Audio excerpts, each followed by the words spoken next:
Alrighty, welcome to episode 98 of Tokwa's Ask Us Anything. As usual, it's been a pretty busy news week. Tesla has further expanded the reach of its non-Tesla Supercharger Access pilot program to include sites in Denmark, Finland, Germany, Luxembourg, and Switzerland. These countries join France, the Netherlands, Norway, the UK, Spain, Sweden, Belgium, and Austria to comprise a total of 13 open countries in total. Although Australia is yet to participate in the pilot program, it is expected to do so by the end of this year. Tesla has released its previously cancelled Enhanced Autopilot option for Australian owners. This option bridges the feature and cost gap between the included Autopilot suite of features and full self-driving. EAP features include Navigate on Autopilot, Auto Lane Change, Auto Park, Summon and Smart Summon, and costs $5,100. Until Tesla introduces FSD Beta in Australia, the only currently usable features foregone in EAP compared to FSD are traffic light, stop sign, and roundabout automatic stopping. German Tesla owner Hans-Jörg Gemmingen has passed the 1 million mile mark in his second-hand 2014 Model S P85. With an average annual driving rate of 200,000 kilometres, Gemmingen is seriously considering pushing on to a 2 million kilometre record within the next 2 years. 7 days after releasing Model Y in Australia, Tesla have increased the base cost of the rear-wheel drive version by $3,400 and the performance version by $2,800. It has also increased the prices of its cheapest to dearest Model 3 variants by $1,600, $3,800 and $2,700 respectively. Tesla's chief designer Franz von Holzhausen's partner Vicky has partnered her vegan leather design company with Tesla Tuner Unplugged Performance to offer Tesla owners custom vegan leather interiors which are manufactured from processed bamboo. With a very reasonable starting price of $30,000, a custom von Holzhausen Model 3 interior would cost a mere 60% of the value of the rear-wheel drive variant of that car. In what is hoped to not be a repeat of the Betamax and VHS format wars, images taken of Tesla's Megacharger plug taken at the Modesto, California Megacharger site show that Tesla is currently using a plug format that differs from the internationally harmonized plug publicly revealed by Charin at the 35th International Electric Vehicle Symposium held in Oslo from the 11th to the 15th of June this year. Given Tesla is a member of Charin, it is still possible that it may retrofit its Megacharger sites with the standard megawatt charging system plugs once it commences commercial Tesla semi-production. Synergy is launching a new midday saver tariff intended to encourage daytime energy consumption during peak solar production. The tariff, which is due to commence on the 1st of July 2022, consists of 3 separate periods: super off-peak from 9 a.m. to 3 p.m, peak from 3 p.m. to 9 p.m, and off-peak from 9 p.m. to 9 a.m. The cost for each period is believed to be approximately 8 cents, 55 cents, and 20 cents respectively. Synergy have updated their latest EV highway rollout map and have restored Yarramungup, which appears to have been inadvertently omitted in their previous map. Furthermore, Synergy's website has confirmed that the WA Electric Highway is planned to be fully operational by January 2024. And that was this week's news.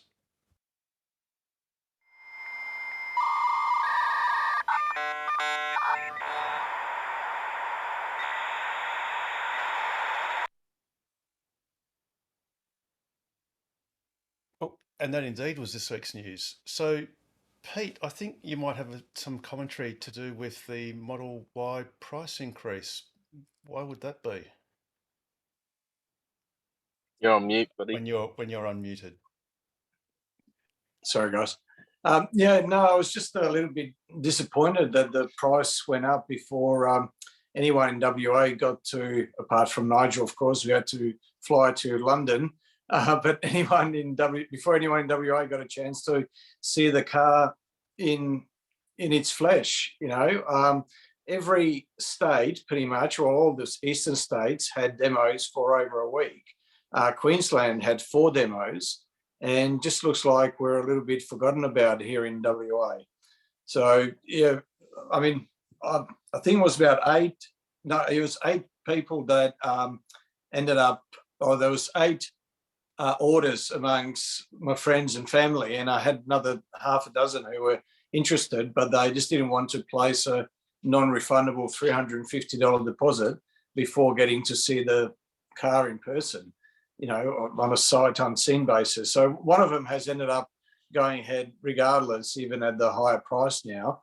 But 3 are, looks like they've lost interest, and a couple are still sitting on the fence. So yeah, just really disappointed that we've been disadvantaged in WA in that way. So.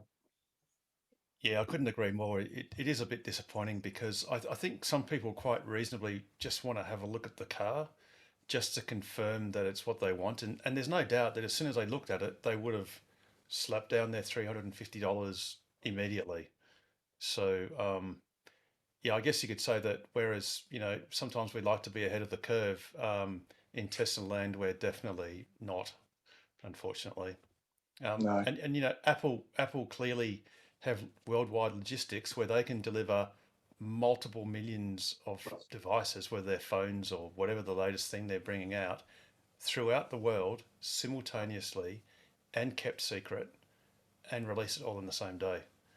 So yeah, hopefully, perhaps, yeah, hopefully next time they might improve their game. Let's hope that the deliveries aren't, too much behind the eastern states when it comes to deliveries or the next product reveal. But yeah, it just feels like, we're a little bit forgotten about here. I mean, with Queensland having 4 demos and, we couldn't even have one. They had that, 2 weeks ago now, for 2 weeks, and we're still a good 2 weeks before we have our demo here in WA. So it just sort of feels like if it wasn't for Jason Stanley getting the attention of Elon Musk, they might still not even have a service centre and still only be stuck with one supercharger. Who knows? But yeah. Well, charging's still the classic example, isn't it? We're so far behind everyone else. And if it comes to sharing with other makes and models, which I don't object to, but it's going to really emphasise that point that we are so far behind. And with Synergy now, the beginning of 2024, that's a hell of a long time. And it restricts so many of us from going to different places, or it makes it very hard anyway. I guess, Peter, the good news about that January 2024, well, it's really an announcement, because I think it's the first time the website's actually stated an end date. The good thing about that is that is very much an end date. The entire network will be entirely complete as a deadline in let's call it nearly 18 months, or just over 18 months. Absolutely complete, from Perth to Kununurra to Esperance to Kalgoorlie and to Eucla. Well, as you say, that infers that others are working long before that date, which would be fantastic. Yes, that'd be good. Oh yeah, and I think it makes logical sense that both Horizon Power and Synergy will have initial rollout sites, because they want to iron out any installation wrinkles, and it does take some logistics to get all these things installed. So look, have no doubt that next year will be a big year for the rollout, and maybe if we're lucky, we might even get something at the end of this year, perhaps.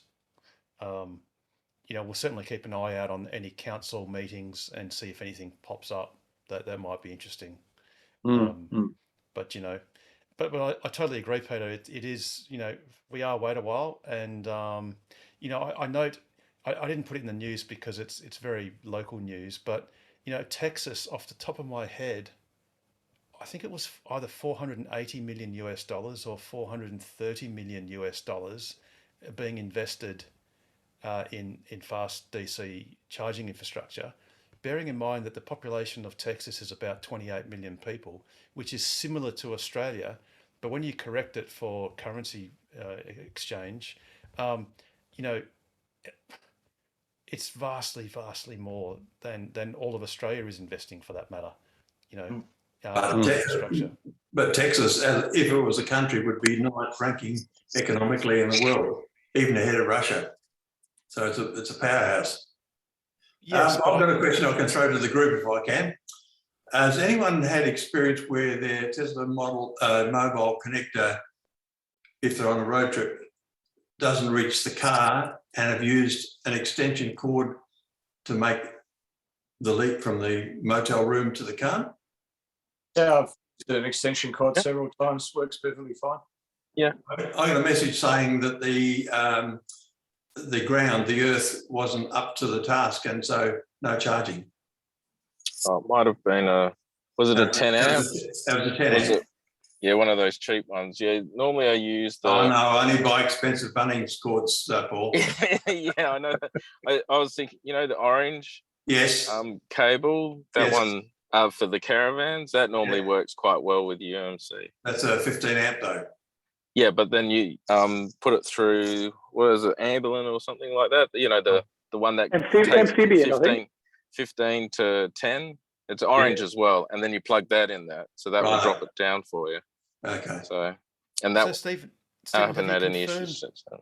Sorry. Go. Sorry, have you confirmed, Stephen, that the extension cord was faulty?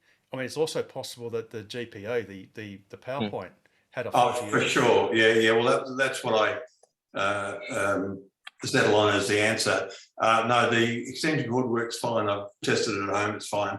But Right, so- it was just my thought that the extension cord connected to the mobile connector wasn't going to cut it. But no, it normally would. One issue you can get Mm. because it's single phase is the longer the cable, you do get some Drop volt off. drop, and some of those cables are a bit light on. They're light gauge, and you can get if it's a 15 or 20 meter cable, you can get some volt drop. And if Yeah. that's like, for instance, I was at Meriden the other day, and its voltage was sagging down to about 232 volts. Right. And if you then add an extension cord on a single phase outlet, Yep. they could dribble into the 220-ish range. Yep. And then what happens is the car will actually get you a message that says the volt drop is excessive. Check your cabling or check your cable, Right. because Tesla worries that they might be overheating something Yeah. with that volt drop. So there is a limit, a lower limit. There's also an upper limit, but that's less important or less common. But yeah, I think, Stephen, that possibly probably what it was a bad earth connection to that GPO. Yeah. And the UMC does meticulously check for earth before it starts. Sure. Thank Hey, you. Harold, I've noticed some new faces here today. Maybe we should introduce some of the. Yes. Thanks, Pete. Sorry, sincere apologies. If anyone is new, you're absolutely welcome. Please do feel free to introduce yourself. Just pipe up and say hello, and tell us what car you've either got or ordered, and that would be fantastic. So I do see quite a few new faces, so definitely welcome. Please just at random just say hi. My name is whatever, and say hello. I see. Hey, I'm Hi, Nat. I might go first. Hi, I got Model 3 Performance quite recently, so I'm new to all of this. I've got quite a few questions for experienced guys, so I might Fantastic. use some time asking questions. Awesome. Welcome. We'll get to questions very, very, very, very quickly. Thank you. Welcome, Sharon. I think you were next. I saw you about to say hello. No worries. Hi, I'm obviously Sharon, and thanks to Peter, I have a Model 3 long range, and I just adore it. Fantastic. Is it a pearl white? Yes, with white seats, Oh, it's and white. I think it's fantastic because I have no kids, only a dog.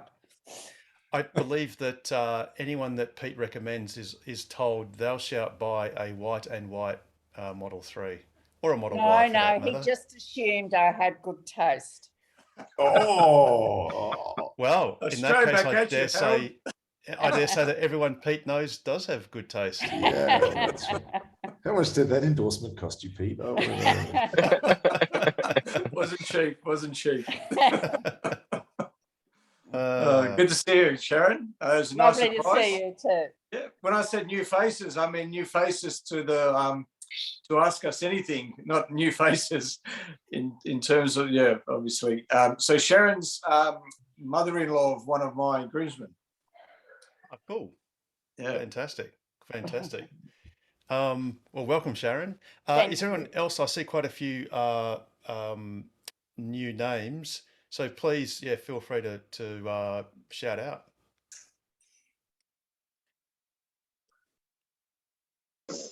Rick, I think you've got your microphone muted. We can't hear you, Rick. There you go. Yeah, Rick, I was on last week, and if you remember rightly, we talked about the Model Y, and so I quickly disconnected from you to order the Y. And I thank you very much. I ordered the red / black Y and got it obviously ordered 2 days before the price went up. So I'm very pleased. Thank you. You know it's gone up, don't you? Well, you all know it's gone up, yeah. It's gone up to about 3,700, the standard one. So I'm happy, and I'm enjoying annoying the brother-in-law who was wanting to order one but has left it too late. So it's all good. Well, you know, if you snooze, you lose, and the best time to buy a car is right now. Anytime, like if you haven't got one, buy it now. And the 3 went up, of course, as well, which I'll be selling some of 3s worth technically more. Yeah. Absolutely. Fantastic. Thank you. No worries. Let others come in. Sorry. Yeah. Sorry. Yeah. So if anyone else is new, please do say hello. It's cool if you want to do that later on, or you can certainly put in any questions or say hello in the chat if you prefer. It's totally cool just to lurk and listen. And speaking of which, obviously this show is being recorded, and it'll go to YouTube later tonight. And it's just, our link is just, you can just search TOCWA, or just go youtube.com/TOCWA, and all 98 episodes will be recorded on YouTube. Two to go before the big 100, Harold. It'll be the big 100. That's right. That's exactly right. Are we having a party? Sorry? Are we having a party at the 100? Oh yeah. I mean, look, we've got a huge production budget. You know, we've got scores of producers and people to help out. So yeah, it'll be huge. We always like consistency, so I dare say it's going to be exactly like this episode. But anyway, it's all good. It's just a number. So you're saying there's not going to be any Oprah moments. You get a Tesla and you get a Tesla. Oh, that'd be awesome. Well, I dare say all of us in the room either have all one of us or have it one on order. So, but although we will do a couple of reveals and unboxings, not in the 100th episode, but this episode, for which I think Russell is primed to do a little bit later on, and I've also got an unboxing to do of my own. Which is relevant to anyone that's got a Model S or a Model 3 or a Y, but we'll do that a little bit later. Okay, anyone else that's new that wants to say hello, or we can get straight on to questions? Yeah, I'm here. Roger, I'm new. Welcome, Roger. Yeah, thank you. How you going? Very good, thanks. And how's your car? Do you have have you got one yet, or you got one on order? Yeah. I've got a standard range plus Model 3 in the lovely red colour with the black interior. Red is a fantastic colour. It is. My wife's Model S is a red one. It is the best, I vote. The trouble is they attract the kangaroos, and I've had 2 incidents in a year. Well, it just shows the kangaroos have got as good taste as you do. It cost me a fortune. You know, well, one thing that it still remains to be scientifically proven whether it works or not, but I've attached some of these $5 Shurus to my car. The way I figure is if it doesn't work, well, it's $5, who cares? If it does work, it may save you from an accident. And I've put them on every single car that we've had, except my wife's Mitsubishi Outlander plug-in hybrid that we had about 5 years ago. And sure enough, a few weeks after she had it, a kangaroo jumped out of the bush and she hit it. So, and it collapsed the front quarter of the the car. Yeah, it's amazing when I hit my first one. Your first one? How many have you hit? It scooped it over the front of the car, thank goodness, and it broke the headlight. Took me 6 months to get one,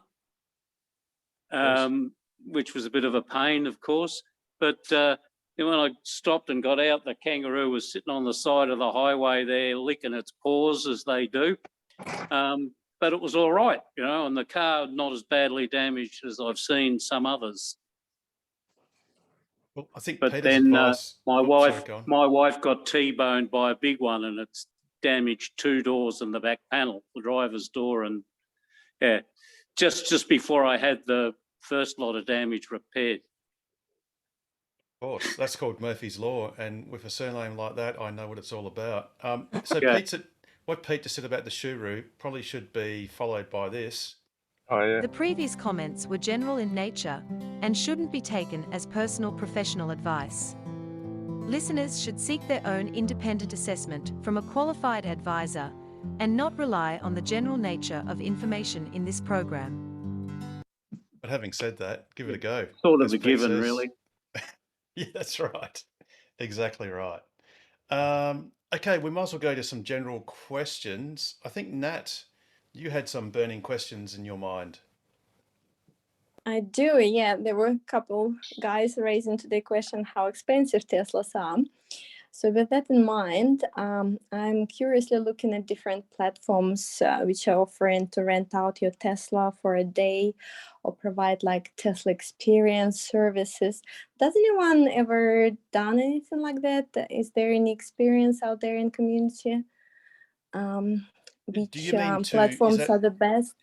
Is that for you to put your car on, or do you mean Yeah, that? yeah, Yep. to make an active asset out of it, earning some money.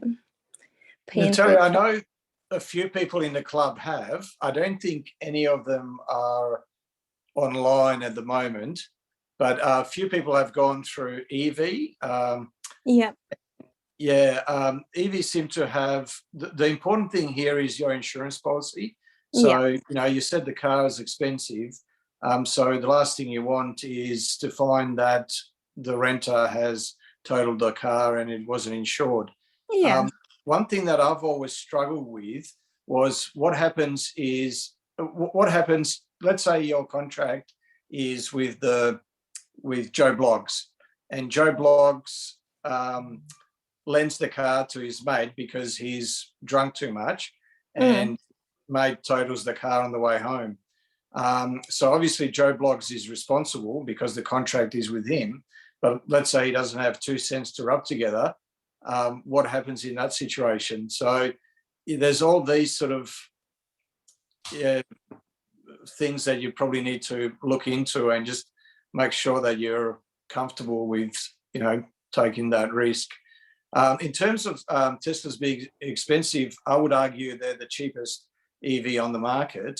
If you look at it on a total cost of ownership basis, so if you include, running costs are zero. I've got solar panels, but the third mortgage I'm paying for it is a bit pinch. Yeah, absolutely. Yeah. I mean, something else you could contemplate is doing some Ubering in the car, because as an EV, you don't pay the rides. The people that use your car don't pay GST on the fare, and also they don't pay the tax for the taxis. Yes, the buyback rebate fee, or not rebate, so the buyback fee for taxis and rideshare, so they're exempt as an EV. Oh, and I think also Uber, if you did it with Uber, I think they have a better. They take lesser fee. Like I think normal Uber they take 30%. I think with the EVs they take 20% of the fare instead. So that could be a much safer method of recovering some money, although it does involve your own effort to drive the car. Yeah. But as Peter's warned, I mean, that would be vastly less risky because you have basically full control of the car at all times. Well, that's why I'm keen to talk to someone who actually done something like that, and what's their experience, like what are the actual risks and the probabilities. Like I know it's all theoretically, but like what's reality out there? I think the biggest problem is, like with most things, you know, how many times has a house burned down? You know, you could almost argue, well, it's pretty rare. Do I need to pay $600 a year in insurance? You know, can I just sort of not worry about it?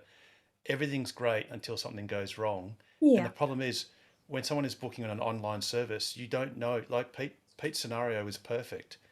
There's one person that has hired the car, and then maybe they were celebrating because the car's so awesome, and he's had a couple of drinks too many. His mate says, "Look, I'll drive for you." Well, then you no longer have a relationship with that mate of the mate of the renter, and if they're above the alcohol limit, your car has zero insurance. Then you've got to try and sue in a civil court to get damages. And what if this person has no assets? And I don't know that many insurance companies would actually insure for a drunk driver in any case, regardless of whether it was a rental car or not. That's the sting in the tail that you've got to look out for as a distinct, plausible possibility. Mm. You know, but having said that, you know, if you ask anyone at EV, has it ever happened to them? I'm pretty sure it probably hasn't.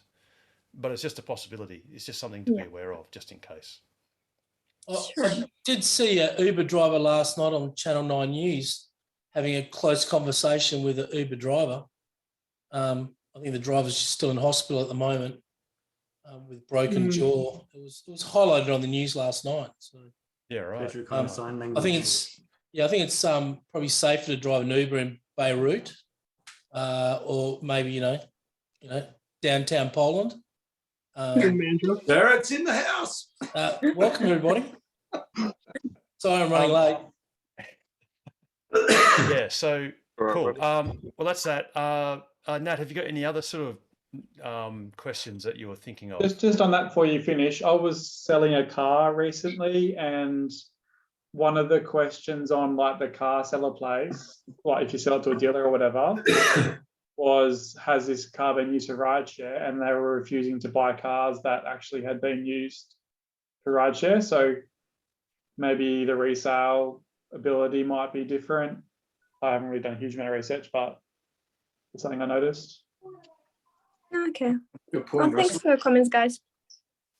Oh, no worries. Has anyone else got any opening questions? At all, or comments? Yeah, I do. Who goes? Yeah, go Sharon. Yep, go Sharon. I'm obviously interested in this enhanced autopilot and obviously full self-drive. And I'm wondering if anybody knows, does it end up costing me $15,000 if I buy half of it? No, it won't cost you a cent more, Peter? No, it won't cost you a cent more. So it'll be 5,500 plus the 5,000. The only time it may cost more is between now and the time that you decide to go to full self-driving. The price of the FSD goes up. So we're expecting a $3,000 increase once the FSD beta hits Australia, which might be maybe before Christmas or maybe in the first quarter of next year. But I actually checked with Tesla. Right. That's actually a really good question. I checked with Tesla earlier in the week, and they assured me that no, it is 5,000 plus 5,100. So you won't be penalised if you do it in 2 stages rather than paying for the whole lot up front. So you're telling me this meeting might have just cost me $5,000? Every time you see me, it costs you money. I know. I don't want to see you ever again. Thanks. I'll play with it on the weekend and I'll see how I go. My shares. Yes. Oh dear. My So shares. you can actually see the Smart Summon in progress on this screen. So they do have some nice graphics. I guess, and you've also got this. It was just done there is Navigate an Autopilot, whereby the car will automatically go in an off ramp. Of course, this is an American company, so they've got it going the wrong way. But that was automatic off ramp exiting, and then this one is automatic lane changing. If there's a car in front that's slow, it will also automatically change lanes. And you can also... no, it's a Zoom. A little Tesla user group Zoom. Just taking a bit of notice of what's going on. Anyway, get no trouble being on OnlyFans by the sound of it. Yeah. Anyway. I reckon that summons is pretty. It's got to be on private property. Is that right, Harold? Summons? It can't be on a road, on a gazetted Yeah. road. It's only in a car park. It won't work. It's geolocked. So if it detects that it's on a public road or a public car park, yeah, it literally won't. It will say, it will give you a message, something along the lines of, of something to that effect anyway. But most car parks are actually private. So most car parks belong to the shopping centre, owners or what have you. So, but sometimes even when it's in a car park that's right next to a public road, it thinks that it's on a public road, so it won't work. But yeah. Enhanced Autopilot is really the gateway drug to FSD, but it's a great compromise because you don't have to shell out the entire $10,000, which is a lot of money. And really the 5,000, which is halfway, you get 85% of the features that are currently available that you would get if you paid 10,000 for full self-driving. Like I said in the news, anything you miss out on is basically automatic stop sign and give way sign stopping, roundabout stopping, and red traffic light stopping if there's no car in front of you. But if you're in a stream of traffic and the lights turn red and the car in front of you slows down and comes to a stop, your car will obviously stop. So I think for people that think that 10,000 is a lot of money, 5,100, if you're going to keep your car for any reasonable length of time, is actually a great deal. One thing, Harold, that I've been wondering about is how is it going to work if Tesla brings the subscriptions for FSD into Australia? And let's say you've bought Enhanced Autopilot, like Sharon's thinking about doing, and let's say then they bring in the subscription service. So do you pay half the level? Price? Yes. Yep, you do. So I think this has already happened in America because the US like Australia used to have Enhanced Autopilot. In fact, I bought Enhanced Autopilot for my Model X 5 years ago. So in the US, there are two levels. I think it's either $150 a month and $199 a month, or whatever the US one is. There's one that's at least $50 a month less, or maybe it's $100 a month less if you had purchased Enhanced Autopilot some years ago when it was available. So yes, Pete, there would be a discount for subscribing to Full Self-Driving if you've paid the $5,000 for your Enhanced Autopilot. Absolutely, there's a discount. But do you think they'd give us warning that there's going to be the subscription come in, or is it better off doing the 10,000 right now and not taking the chance? Or I'd hold off. Sharon, I'll give you some free advice. I would hold off with the self-driving. Maybe look at the first package. Yeah. And go with that, because I'm actually thinking about going with that myself. And then, are you a member of the club, Sharon? Yes. Oh, you're a paid member. See, you're a paid member. You're entitled to several privileges of the club, like leads and assistance and other things that the club does. Also, Harold can come around and self-drive for you. Like if you book him early enough, he can self-drive the car that night for you, no problem at all. So that's one of the memberships that you get with the club. So, he might even platinum level. Credit cards behind too. When he's done. So.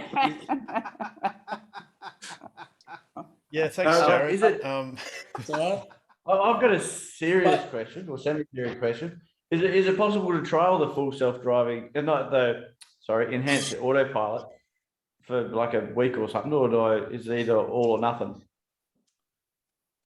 Yes, it's all or nothing. Shane, I believe you come and have a drive of my car, and you too, Sharon. If you want to try it, just feel free to drive my car and check it out. I know. I suspect it's a really good thing, and thanks for that, Peter. And like you just said before, I thought the enhanced was, all right, I'll pay $5 now and pay later, but I don't want it to go up because I suspect I'm going to get the full self-drive in the end anyway. Well, one thing that happened was Elon Musk said on Twitter that he would give any country when it's going to go up, it's going to go up when FSD Beta enters that country. That's been the understanding of the community for a while now. Yeah. Now, Elon Musk did say on Twitter that he would give at least a few days' notice. Right. Now, what happened was he was introduced in Canada. Now, to be fair to Elon, there were some people that had been using FSD Beta for about a week, but he never actually explicitly said, hey, here's the warning, the price is going up. It just went up, and it took a few people by surprise. And yeah, a few people weren't happy about that. So yeah, look, that said, we're not expecting FSD Beta in Australia, maybe just before Christmas at the earliest. Yeah. But yeah, when FSD Beta and you'll probably have to use the Tesla insurance score to see if you're a safe enough driver to qualify for being able to trial it. So, most people, probably won't even get to trial it or won't be in a position to even get that FSD Beta button on their screen. So they may be unaware that it's even in the country. So that's the risk. But actually, it's probably a good time to point out to everyone that's listening on YouTube or wherever, the Tesla Autopilot, especially on freeways and highways, is very dependable, such that you can, I've done 70,000 kilometers with my car, and that's at FSD, and probably driven 40,000 kilometers of that with the car driving and me just coming along for the ride as a passenger in the driver's seat. But you really have to be 100% alert, because you've got to be ready to take over at a moment's notice. So yes, it is very reliable and barely does anything silly on highways and freeways, but does all sorts of funny stuff in the city, especially when around traffic lights and going through traffic lights, etc. There's a spot near Harold's place on his way home, which he showed me. So I was on FSD Autopilot, and he said, look, in a minute, the car's going to go straight into that light pole in front of you. And sure enough, it did. So yeah, you just got to be ready to take over at a moment's notice. And you're still 100% responsible for the car. So insurance-wise and every other way as well. The place that Pete's talking about is Manning Road going eastwards, where it meets Leigh Street. And basically, it basically goes to a 45-degree angle continuing through, but at another 45-degree angle is Leigh Street. So because this is at a 45-degree angle, the car basically looks at the two roads diverging and says, I'm going to pick the middle, which is this light pole right here. And it literally, if you're in the left-hand lane, it will literally bin you straight into this light pole. And it does it all day, every day, regardless. It's just one of those little idiosyncrasies. The other thing too is when you see intersections, and that one had it, but I'll get a better one that's got a nicer view. When you see intersections that have those little dotted guidelines, such as this one, where you see these little guidelines, although these have been well worn, the car can sometimes, as you're driving along, it'll say this guideline here, and you're driving in this lane, it'll pick up this dotted line as the lane line, and it will basically go from this lane into that lane quite quickly, every now and then. So there's a little foibles that can happen. It has slowed down though over the last 6 months or so. I remember earlier on, it would quite violently try and change lanes very quickly. And even if there was a car next to you, it would try to plow you to the car next to you. But it's if it does it, it does it a lot slower, and it corrects much quicker. So it looks like it's going to change lanes, but before it even goes past the white line, it comes straight back. Yeah, this intersection is a classic that's done in my car several times, and that's this one where you're in this lane, and see how this line, it's sort of, it wrongly interprets it as it's just that the road is curving towards the left because it's picking it up as it's not. It's being a little bit like a learner driver or a young driver, where rather than looking to the distance where it can see this curbing, it's looking straight down on the front of the bonnet, and it sees this line, and it sort of thinks, oh, I need to veer to the left. And it can happen from time to time. and you'll find that you'll get used to it very quickly. You'll know at complex intersections you don't need to turn off autopilot. You just hold onto the steering wheel, not even firmly, but just hold onto the steering wheel. And as autopilot sort of jerks to the left, your hand just won't let it move, and it'll automatically disengage. Once there's 2 kilos of force applied to the steering wheel, it'll just disengage straight away.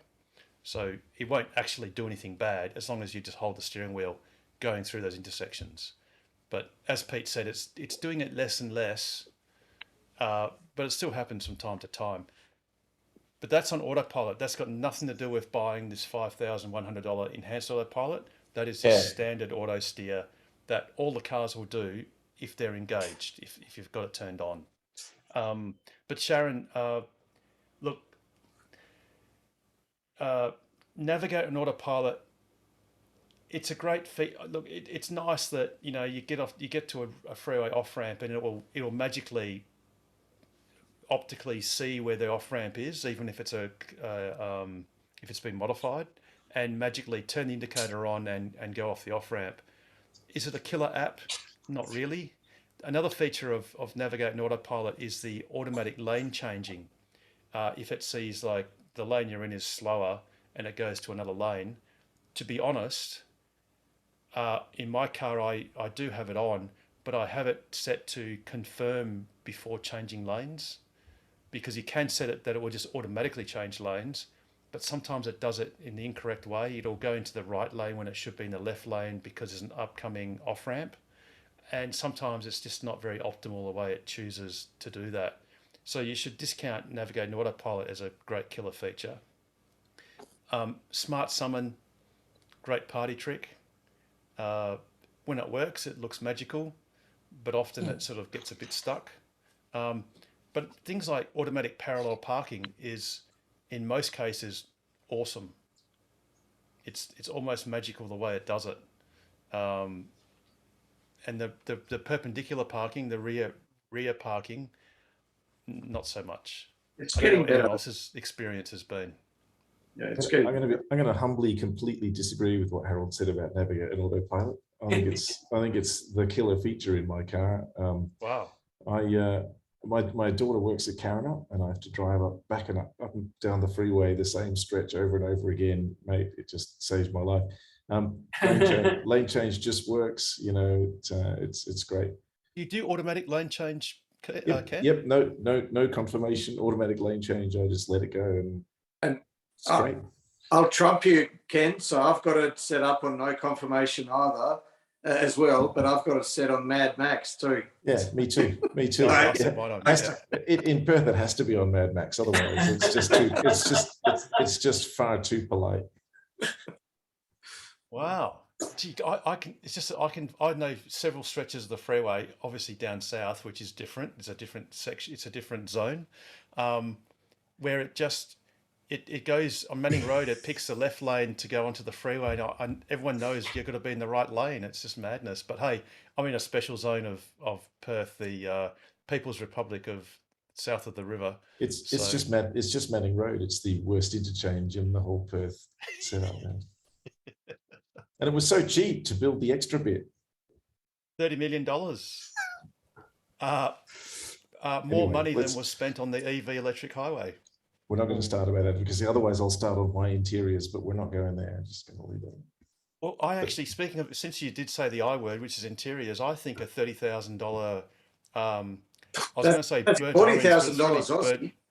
Yeah, that's right. A burnt sugar color interior is fake Sugar. leather interior is just extraordinarily great value, if you ask me. Yeah, but you get a matching piece of luggage as well. Right. Awesome. Awesome. if no one knows what we're talking about. That's it. Cool. Okay, so has anyone else got any other questions or comments? So I have a question. Is it possible to buy a Gen 2 UMC as a spare? It is. Okay. Yep. I think it might even be still available. I thought I saw it on the Tesla shop in Australia a couple of weeks ago. Okay, I'll go look. Yeah, it absolutely is. When you say Gen 2, you mean the one that comes new with all Yeah, the the cars? current one. Yeah, yeah. Oh yeah, absolutely. In fact, you just go charging, and at home, actually, it would be sorry, apologies, it's on the road, and your UMC Oh yeah, is there it is. $860. Cool. I did look closely enough. Thanks. Is yours a dual charger, your Model S, Ken? No. I just want to have a second one. So obviously I can't buy a Gen 1 anymore, which is what came with my car. But I wasn't sure you could buy it as a spare, and I somehow had missed it on the shop. So that's cool. Thanks. No worries. And I think it's actually in stock too. It doesn't say it's not in stock, so it is in stock. Cool. So when I'm buying my fob, I'll buy one as well. Well, okay. Well, since we mentioned that, maybe we'll. Sorry, did I gazump your surprise, Harold? No. Well, there's not really a surprise. Let me just spotlight for everyone. This is frustratingly, it actually has the number. This is an official unboxing. Oops, if we can get some focus on this matter. Yeah. So, got this from Tesla. You're not proposing, Harold. I thought you were already married. Yeah. It's proper Tesla branding, as we can see there. Nice. Frustratingly, it has the number 3 on it, which is a bit disappointing because I did order one for my Model Y, and I just have something to announce. I'd just like to, I'd like to propose with a fob. It's a little bit small for your new car, Harold. You're not going to fit in that. Well, it's all I could get at short notice. So what you do is you take it out, and unfortunately, yes, it has got batteries included. It only needs one. Oh, and cool. It's got some great instructions, which are sort of like IKEA ones. They don't even bother with text. So I think it presumably says, press your car icon on your screen, go to your security one, the padlock, and then just press add, which is to add the fob. So then what you do is I'll just put this down.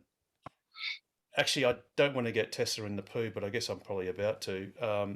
The government has introduced new lithium-ion battery regulations for fobs. I did receive this a couple of days ago, so it's okay.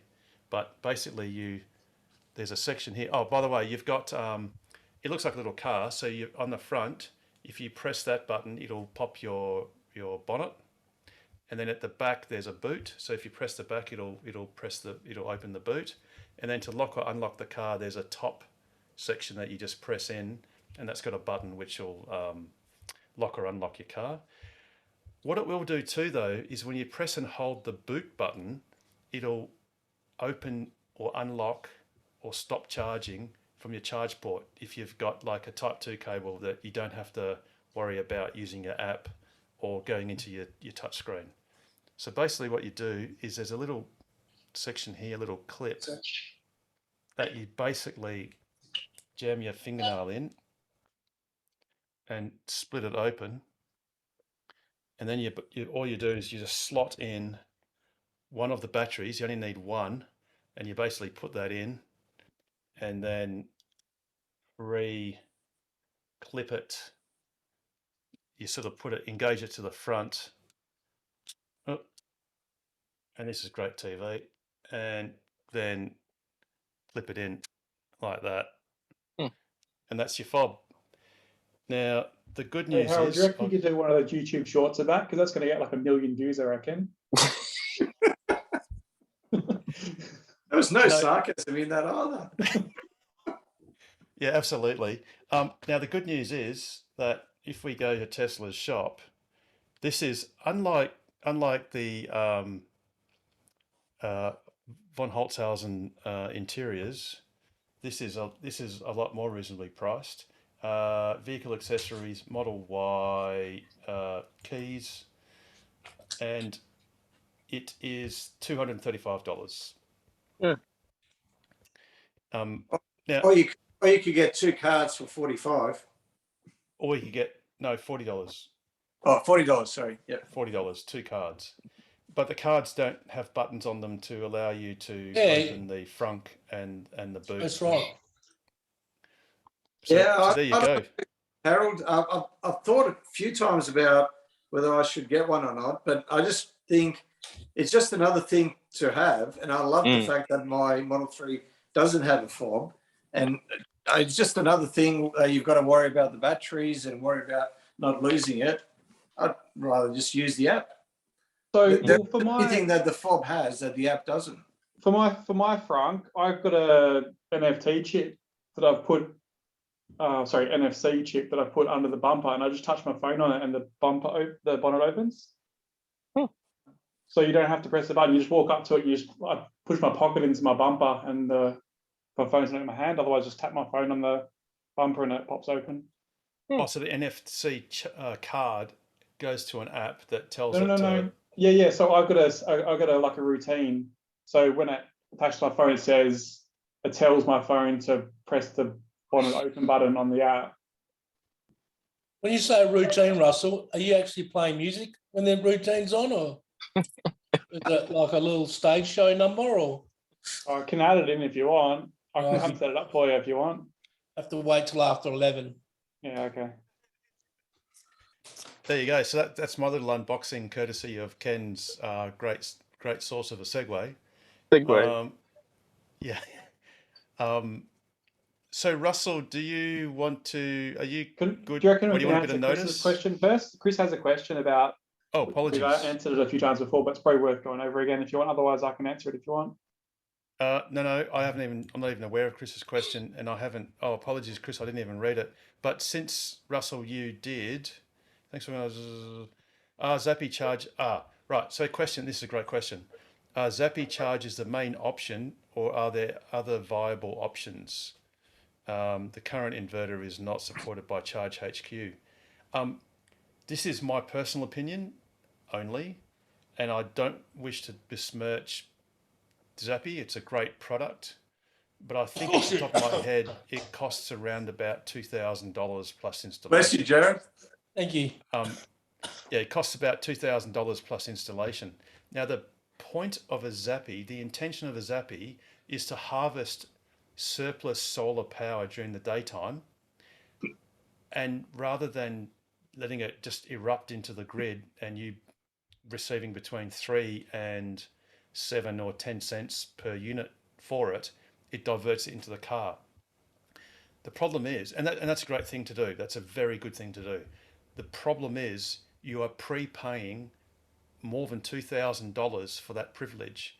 And if you think about $2,000, and say that Synergy was going to pay you, let's be generous, and you're on the old tariff or the old feed-in tariff, which is 7 cents a unit, you would have to basically divert 28,500 kilowatt hours into your car before you break even. Now, that's a lot of energy, and I think Pete, a couple of months ago, I think he did some quick numbers, and it was going to take many years to even think about doing that. I just did it again, about 9.6 years. So there you go. So it's admirable that someone would want to divert their solar into their car, but the environmental fact is, the best thing you can do is have the solar panels on your roof in the first place, because it doesn't actually matter where the electricity goes. It is by definition displacing other production, mostly fossil fuel production. So you don't need to worry about having to divert your solar into your car or even into your house for that matter. Just let it go out to where it needs to go.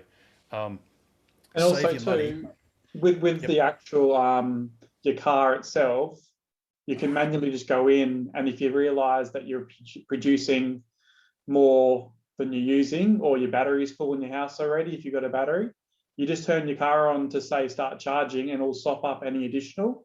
And with the 10 or 15 amp outlets that come with your car, you can run that power very, very low, so that you're only using a minuscule amount of energy, which means that you can sort of trickle it in any surplus. It does take a little bit of, I guess, playing around with it to get it right. And you do, I guess, need that connectivity to your inverter as well, so you can see what it's actually producing it any time during the day. But I found in my situation, I sort of went down the same path, but I ended up buying a Tesla high power wall connector, and I'm doing that process anyway. I've only got a 5 kilowatt inverter, so I run 3-phase at 6 amps, and it tends to come into under the 5 kilowatts, and it just sort of run it for a couple of hours or half a day or whatever if there's too much sun that day. And even then, even if I'm sending a couple of kilowatt hours to the grid, I'm only essentially, I mean, if you look at it the other way, I might get 10 cents back for it, just say. But with the EV plan at night, I'm charging at 30% off the 30 cents anyway. So I'm really only losing like 20 cents per kilowatt hour, really. So that 20 cents per kilowatt hour is a lot of charging to make up the difference in cost between a regular high power wall connector or a Zappi one, or even nothing at all will still be fine. And sorry, who asked the question? Was it Chris? And Chris, you might find that Charge HQ, brings that inverter that you have into the fold, hopefully for 10 years before you get your money back for a Zappi. There are other solutions. There's SolarEdge and there's a few others on the market. That said, the SolarEdge one, I'm not sure if it's that reliable. I know Richard Chapman's had problems with his, but yeah, there are better ways to go about it. I mean, you mentioned, I think in the comments, that you're feeding in about 16 kilowatt hours a day. You said 1,000 kilowatt hours over a billing period over 2 months. That's about 16 kilowatt hours a day. That's quite a lot. So you may actually be worthwhile to buy a battery instead of put that money towards a stationary battery, rather than spending it on a Zappi. And how much are you going to drive your car too? I mean, your car can only take so much energy. Unless you're driving it like over a couple hundred kilometers every day, you're not going to need that much going into your car every day. It's just going to get displaced back to the grid anyway. Chris, if you drive as much as an average Australian, which is roughly about 40 kilometres a day, you'll be using anywhere from about 6 to 10 kilowatt hours. So call it, I don't know, 8. Yeah, that's sort of the limit of any gains that you'll get from diverting the power to your car. But having said that, look, if you're just after pure convenience, that you just want to plug it in and forget it, and just know that it will be charging your car the cheapest way, or at least the most whatever neat way where you don't spill electrons into the grid, it's totally cool to get a Zappi. But again, it's not an economic decision. It's something else. And yeah, it's as simple as that, basically.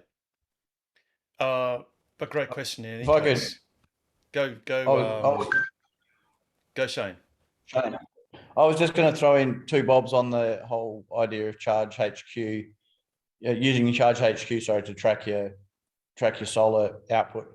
The best way I've found to do that is to use the 3-phase tail, the 32 amp plug tail, with the UMC that comes with the car, because that gives Charge HQ just a whole stack more different points along the way, because it can only go as low as 5 amps, whether it's 5 amps 3-phase or 5 amps 1-phase, doesn't mean any difference. But if it's 3-phase, it can only go to 16 amps. If it's single phase, it can go all the way up to 32. So it's got lots of little fine steps that it can set the charge rate at, and it tracks the solar really nicely if you've got lots of little steps. Anyway, just there you go. Yeah, it's dead right, Shane. That's absolutely correct. The one disadvantage of 3-phase is for every amp you go up, you're effectively drawing 3 times the increment because of a 3 and only phases. goes down to 5 amps as well. Times 3, yes, that's right. Yeah. Which is it's half the capacity of my 5 kilowatt inverter. It's 3,600 watts, so that's quite a lot, and that's the minimum you can draw from a 3-phase service. Yeah. Yeah. Whereas And if you it- put the three-phase tail on it, it can go all the way down to what 5 amps at 240. So 1200. not much. Yep. And then it can go all the way up to, well, it can go all the way to like 7 or something, but my inverter can only do 5. So I've got in my lots own of- case, lots of- 11. Oh, sorry, go, Russell. yes, the car will only take 11, but my Yeah. inverter will only do 5. So by the time I've taken out the fridges or whatever else is running, I've got 4.5 to play with. So I want when the sun goes behind the cloud, I want Charge HQ to be able to knock off 500 watts type thing. And with the 32 amp plug, it can do that, but it can't on anything else. With mine, I got a couple of batteries in the house. So if there is a situation where the sun comes out behind the clouds, it just battery kicks in for a little bit of time. So generally I'm running at about 5 or 6 amps, depending on what's running in the house. And then, you still get that battery kick in. You don't have to worry about it swapping around all the time. But yeah, I find it's way more manageable when you just run the UMC, because it's way more like granular when you make your steps. When you're on the 3-phase one, just like from 5 to 6 to 7, it's just like huge jumps each time, and it's difficult to sort of fit it in. To get in under, if you don't want to pull anything from the grid, you can't really charge above 6 amps. Otherwise, it just pulls grid energy in. Yeah. Yeah, exactly. Cool. Welcome, Carmen. Sorry if I didn't notice you before. I just saw you just then. So if you just arrived, welcome. Hi, And if everyone. you've been here for a while, Hey, Carmen. thanks for waiting. Hello. Anyone else got any other questions or comments at this stage? Is John's back better, or is he still in permanent paralysis at the moment? He looks pretty paralysed the way he is right now. I think He's always in the dark. Is he in a nightclub somewhere? He's in some night. I think he must be in some country nightclub. He is, and he's And not it's- biting. He's being and very it's- restrained. Silent disco night. That's what it is. He's got his headphones on. He's He's on mute, but did you get Darren, a he's not primary sponsor, buying John? into it. No, he'll get there. What's the question? Did you get That's a yourself very good retort, John. That is a very good retort. From Absolutely. me? I got one for you. Have you got a primary sponsor yet for your big drive? No, I'm still on the lookout. So if you know anyone, let us know. I may have thrown a hat in the ring with some people. We'll see what comes of it. Okay. Maybe the rest of the group might like to hear what you're up to if they haven't already. Oh yeah, well we're gonna join this Perth to Sydney marathon, which is kicks off on the October 28th, and just 10-day car rally across Australia to Sydney. It's 5,700 k's, 50% gravel roads. A couple of big long days amongst it. Day one's 923 k's, so that's going to be a bit of a challenge. But then there's a couple of 600k days, and then there's a big day in day 7 from Broken Hill to Wangaratta. It's a big day. And we're organising a few EV assemblies, and the first one is on the 28th in a place called Myling, 200 k's north of Perth. So we're trying to get a few cars together there. It's going to be fairly early in the morning, so maybe take a day off work or head up there the night before.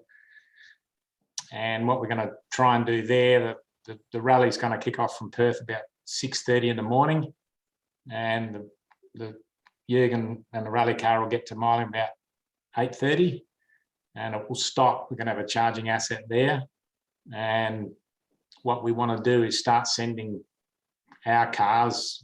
I've invited Ava as well, and all the Tesla guys. Hopefully we can get a bit of a turnout going, and we'll start sending cars back the other way. So there's 80 cars in the rally, and they're going to come at 1 minute intervals, and we'll be going back the other way at 1 minute intervals. So they'll be seeing a Tesla or an EV, some Kona or something or other every 30 seconds for a good hour. So that'll piss them all off at the start of the rally. So that's we're trying to get the EV optic going there, and then it heads up to a place called You and Me, and then down to first overnight is Southern Cross. Yeah,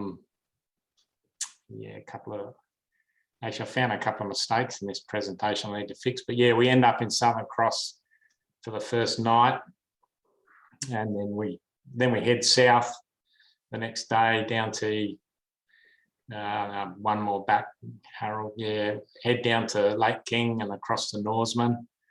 So we're going to, yeah, and then across the Nullarbor and into New South Wales. So yeah, it's a pretty full-on trip. We've got 3 mobile charging assets that we're going to deploy to leapfrog along the track to try and charge the car every 200 k's to keep it in the game. And I think there's six assemblies organised, 1 in WA, 1 in South Australia, 1 in Victoria, and 3 in New South Wales on the way across there. So, is it like a competition or something, or is it for charity, or like what's the actual? So what's the reason for it? It's a reenactment of the London. It's a reenactment of the Perth to Sydney leg of the London to Sydney marathon that they did back. I think they ran it the last time in 1968. 53 years ago. And it's all these period cars, and they're trying to find all the old cars and drivers and everything else to go in it. And I think there's probably going to be some more later model cars as well. But it's a field of 80 fossil fueled cars. Where at this stage, as far as I know, we're the only electric entry. Originally, they weren't keen on having us, but they've changed their mind and now they're dead keen on having us. Mainly because most places they have to organise the rally to go through are asking, about their sustainability effort. And of course, we get mentioned and get them a tick in the box for that. The other thing we're going to be doing is all the chargers are going to be running on Macca's fryer oil. So the car's going to actually get from Perth to Sydney on renewable fuel. At this stage, the trucks will still be running on diesel. Basically, it's too much at this point to try and do it all on renewable. But yeah, basically that's a typical, we've got 2 of these 4-ton trucks. The generator will run on fryer oil, 80 kilowatt charger, but the truck will run on diesel. Yeah. John, do both of the trucks have the 80 kilowatt, or is one 100 kilowatt? So what I've got is there's another page on there, Harold, seeing as you're pretty slick with this presentation. So that one there, that's the one we pretty much had in the last Targa West. So that's a 50 kVA generator running on veg oil. Inside that white box, there's a Tesla Model 3 battery, and then that's an 80 kilowatt DC to DC charger. So that unit basically will do it's got enough battery capacity to do the charge that it's got to do each day, and then we just trickle charge it with a 50 kVA generator while we're either driving along or at the overnight stop, or if there's problems with that Model 3 battery, we can still use the 50 kVA generator to charge the car. So we've got a couple of backup options. So that's 80 kilowatt. The other one we just saw is 80 kilowatt. And there's a 100 kilowatt charger I'm sort of getting built in China at the moment. It's got a 120 kilowatt battery, a charger and battery box together. And that's in fabrication at the moment. So I'm hoping to have that inside an Iveco van as the 3rd asset. So we'll have 3 vehicles with 2 at 80 kilowatts, 1 at 100 kilowatts charging capacity, leapfrogging along, charging this thing every 200 k's. Yeah, so it's a bit of a logistical nightmare, but we'll get it worked out. Hey John, on the front of your car, oh sorry, what year model is the car you've got? It's a 19 performance. Yeah, is that a sticker on the front, or did that come with it? No, that's how it was. I got a special edition. A special edition. Bullshit. It's a Excuse me. Evo edition. It's a M3. What do you call it? M3 Plus. Yes. X. S. Mine's got an X M3S. designation on the end of it. Yeah, okay. Does it get the SpaceX package as well? You got the boosters at the back. Ah, yeah, it flies. That's a sticker. I just put it on there for a giggle. Get various different comments about it. I mean, I probably should take it off, but anyway, it's on there for now. You maybe put a mustache on there or something from November. No, that's right. I'll get a few comments like that, but you know, something different. So Sure is. And also it weeds out the people that know the cars and those that don't, because Yeah, those that's that know it sticks out. yeah. Oh, good stuff, John. That's awesome. And yeah, it's going to be, well, hopefully you'll be driving along in your Model Y, perhaps. Yeah, so I was originally gonna drive one of the trucks, but I've got a couple of ongoing health issues, and doctors told me not to do that. So I've ordered a Model Y pretty much as soon as the site opened, and the idea is that I'll drive with an offsider in the Model Y, and I'll go from night spot to night spot, and we'll have a gathering at every overnight spot, and then the charge trucks will head off towards where the next charging spot is the next day, and we'll just tonk along like that. So so the Model Y will be part of the entourage going across.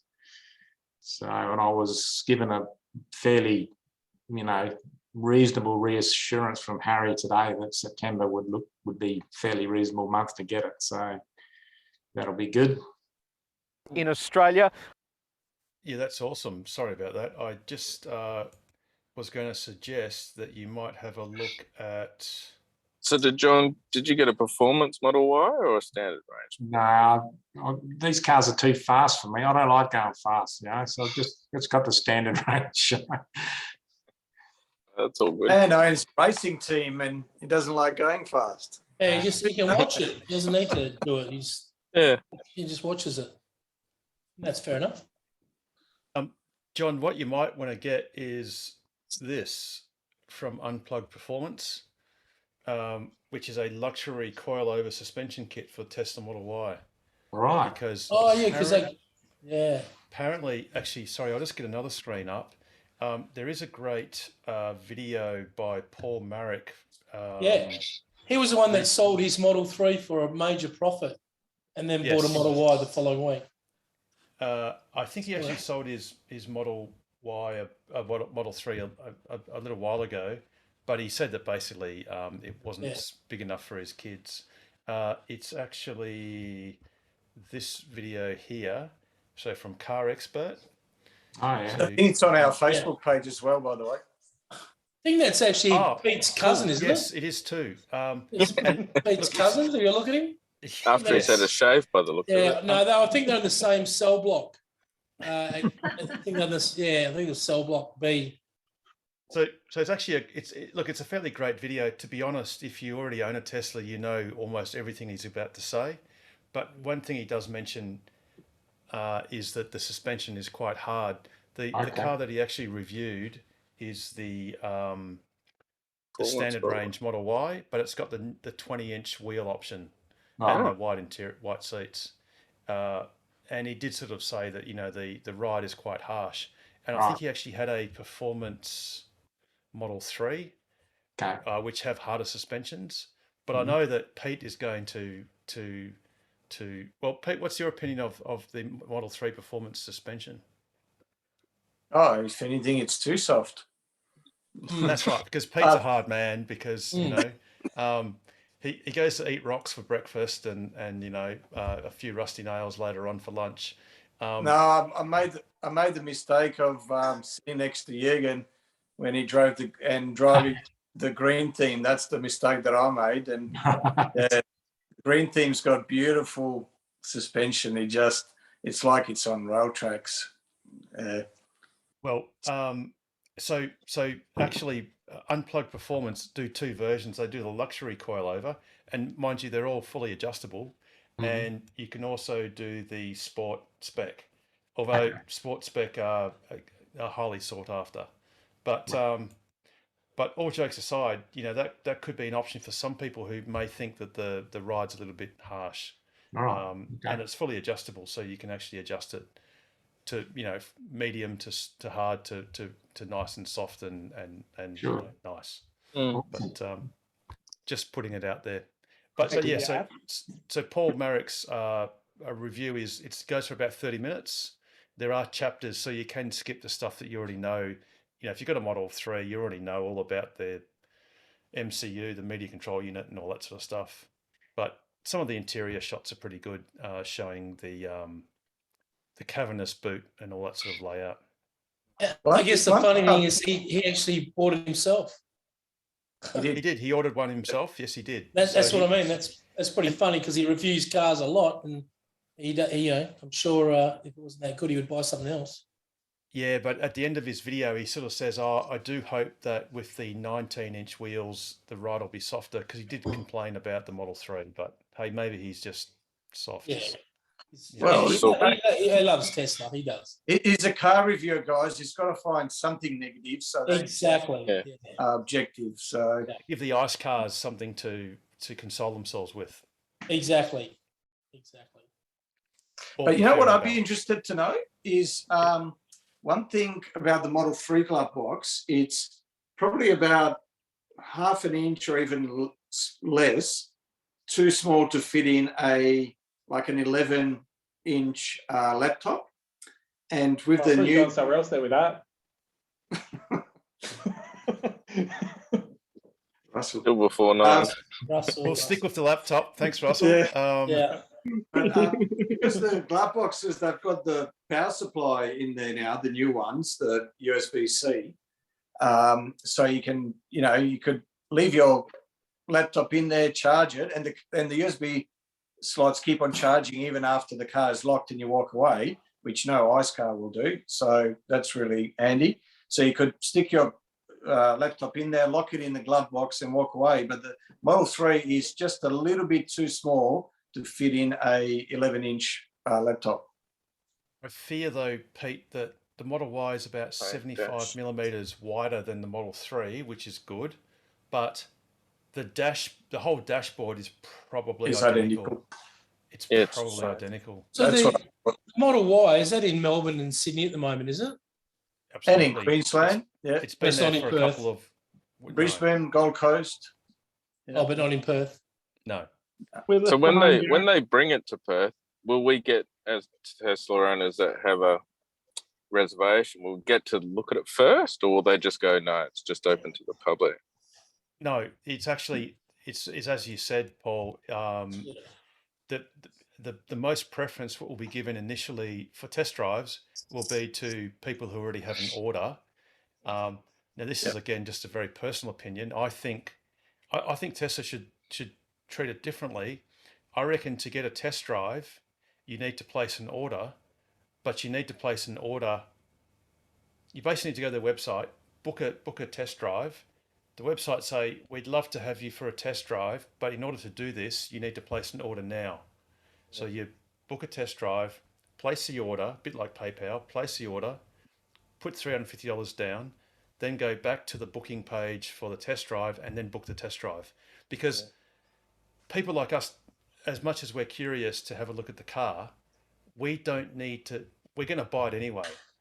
What you really want is for people that are Tesla curious, but just need that test drive to confirm in their minds that that's what they want. I think that's much better. Although, look, Tesla is rewarding, let's call it loyal customers that have already ordered the car. I've got a mate who's convinced his missus, like he bought one, he put a deposit down like straight away, and he hasn't told his missus yet.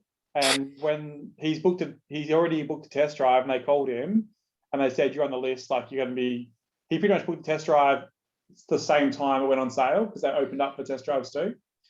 And they called him back later in the day and said, look, we haven't got one in Perth, even though you can book a test drive at the moment. But once it's arrived, we'll let you know and you can come in and have a go of it. and he's going to use that time to go and bring his missus along because the car's for her, and let her have a drive of it and say, oh, by the way, like, I've already put a deposit down. Do you want to get it or not? And then if she says no, he'll just probably still buy it. But anyway, Oh, good one, Russell. but at least it'll make you feel better. I wonder where that story was going, Russell. Yeah, exactly. A bit like that plane in Miami today, crashed and on the tarmac.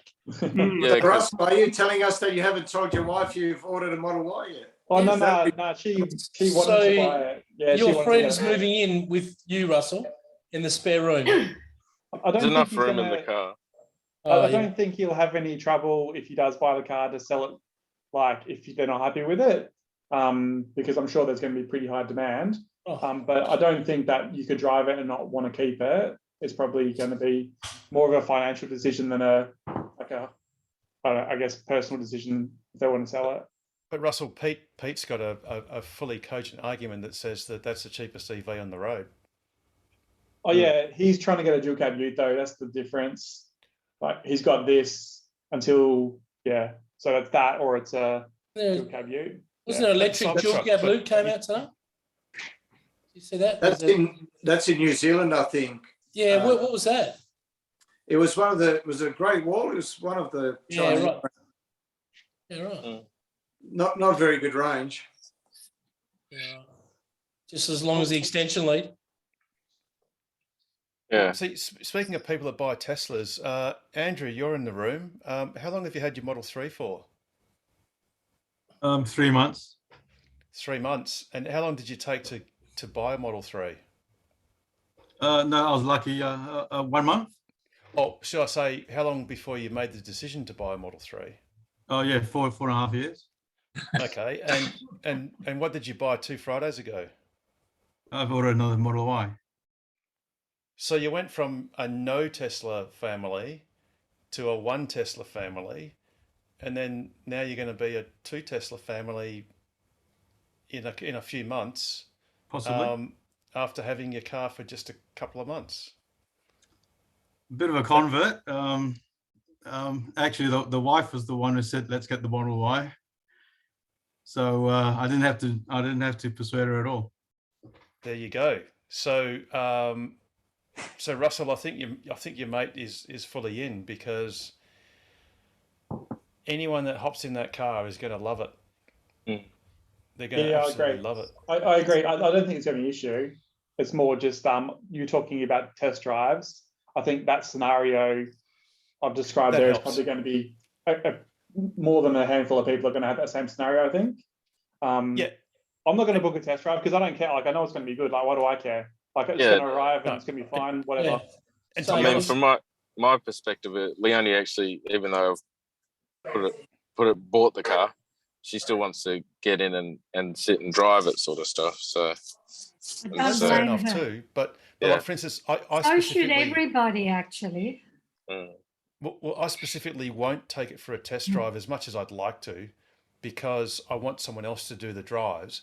But I will go to the showroom and sit in the car with my wife and just suss out the seating position and getting in and out, because that's the main thing. We know how they drive. We know what they look like interior-wise. I mean, the seats are identical to Model 3. They're just on 7-inch blocks, basically. Yeah.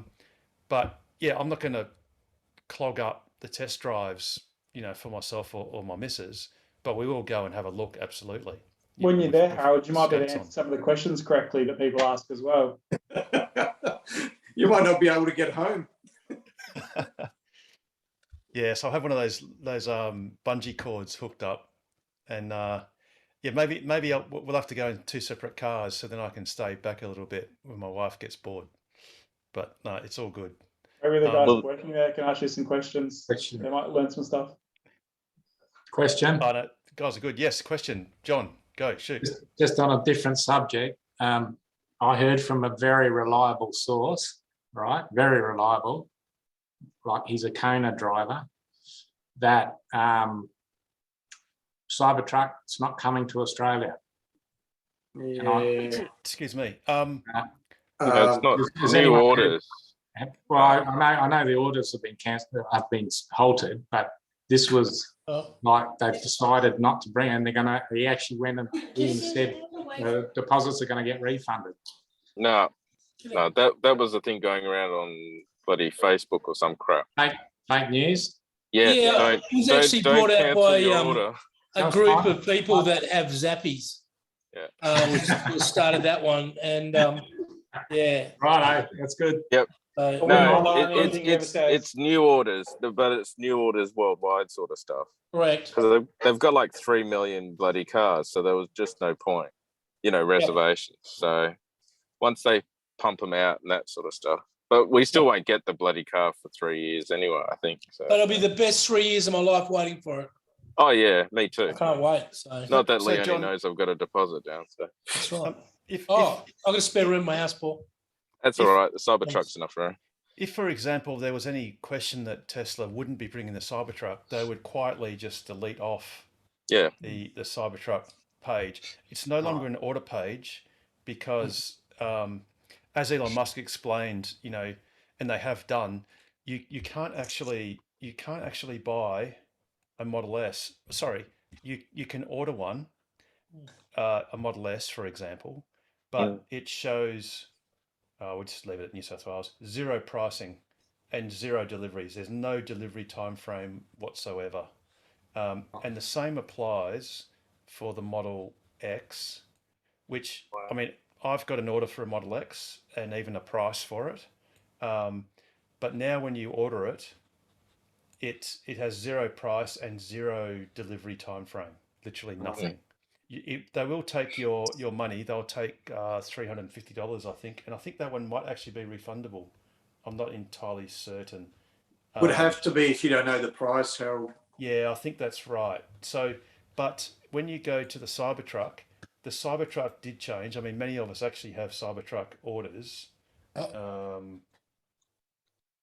Sorry, where is the Cybertruck going? It's on the top banner. Yeah. Oh, it is on the top. Sorry, it's on the top. Yeah. And that's also, actually, that's a great point. The fact that it's on the top banner means it's very much available.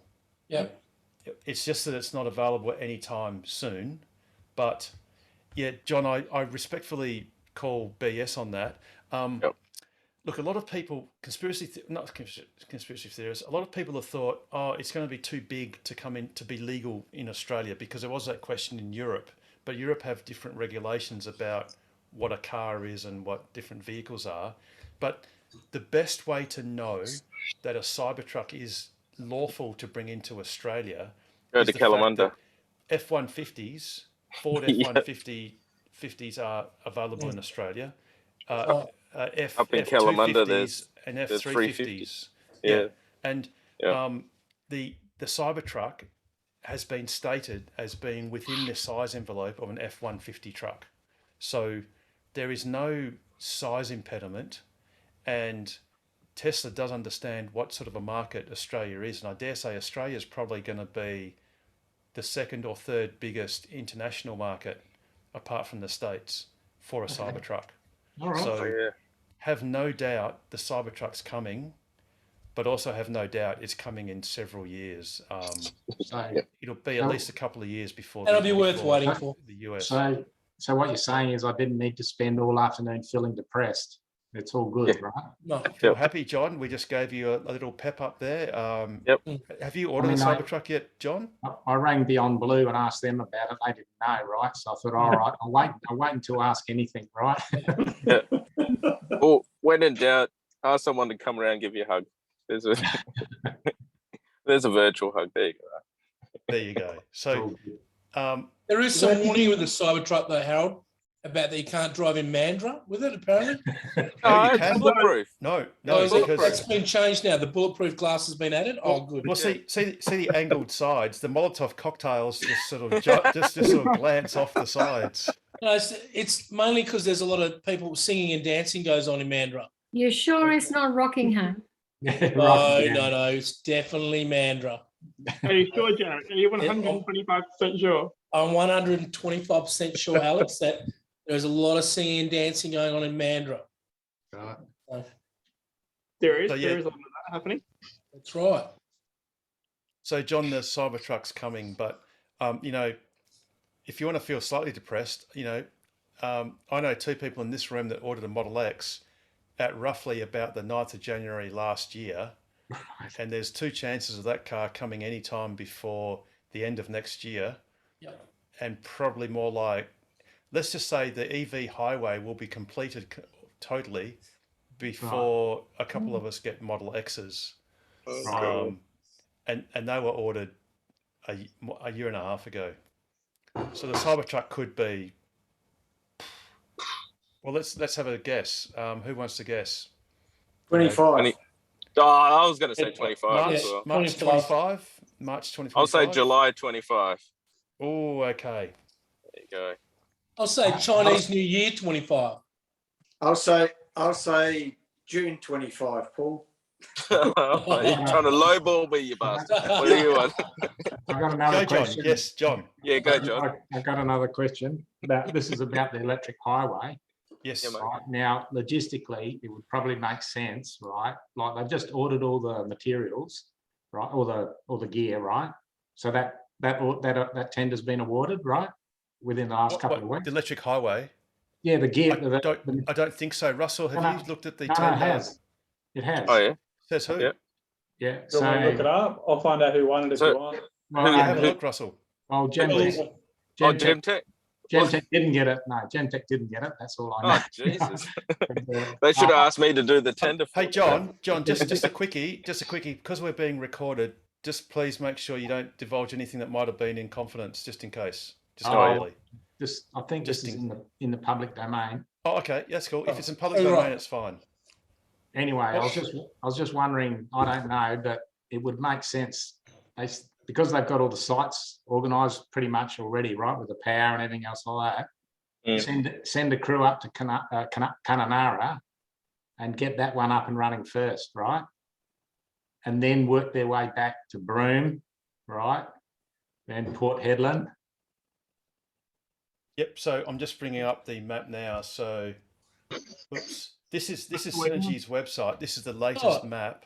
Yeah. I thought Harold was installing that superhighway. That's what he's doing last week.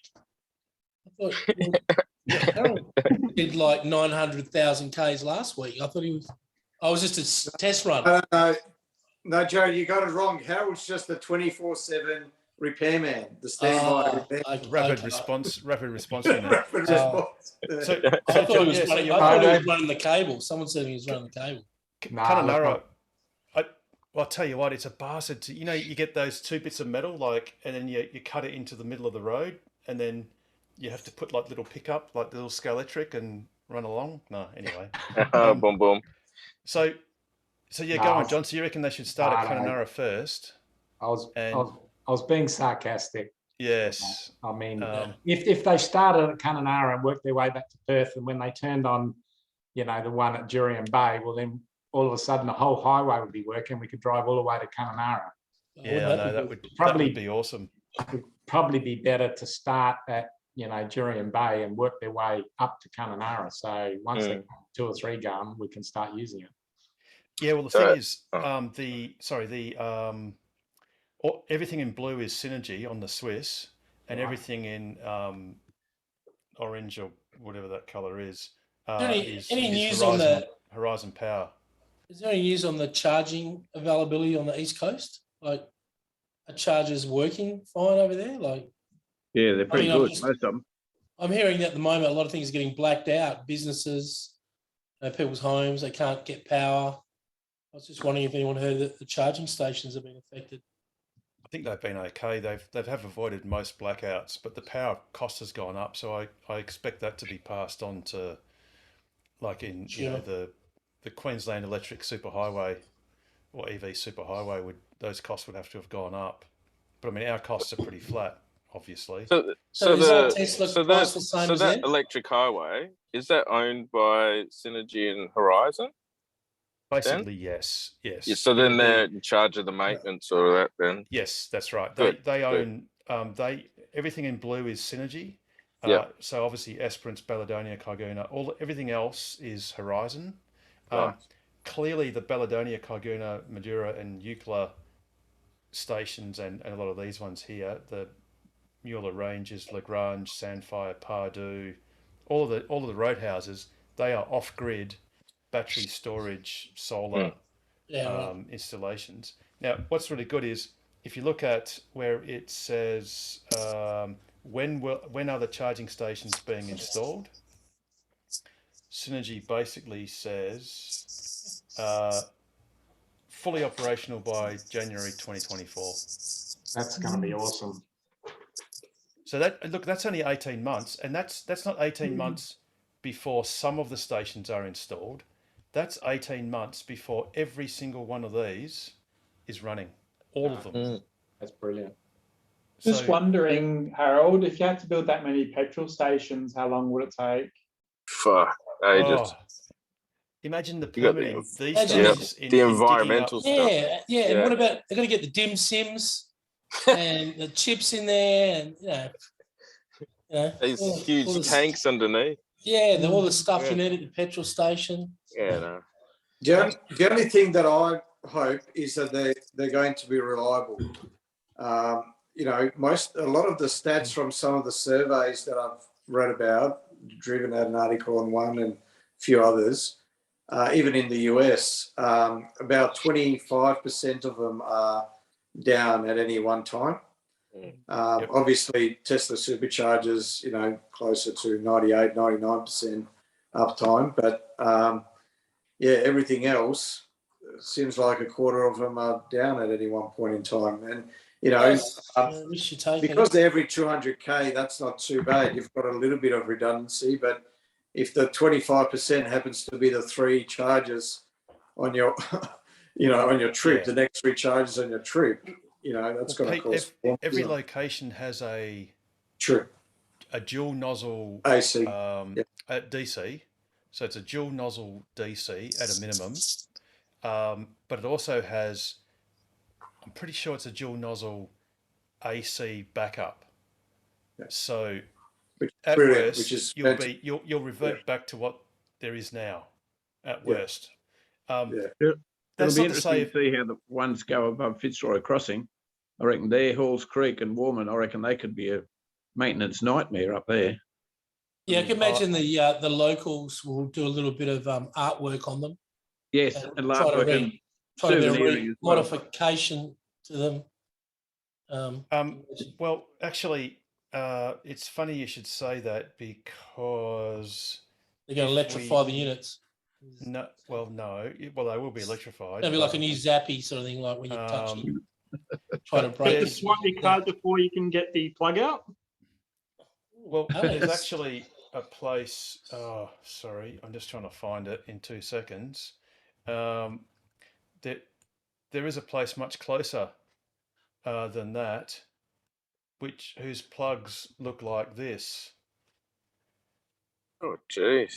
Oh, yeah. And that's Was that in that's a Margaret River, Chatamo- wasn't it? That's at Chatamo, and that's the CCS, and that's at Margaret River. Yeah, that's when they. What the So hell? in less than 10 seconds, these 2 plugs were destroyed, and it literally takes less than 10 seconds, and each one of them costs $1,500. Yep. That's a new charger too. Yeah, that's a tritium. You can see from the back here. I recognise that intimately. So would you too, John. You'd know exactly what that looks Yeah. like. That's a tritium. His old girlfriend.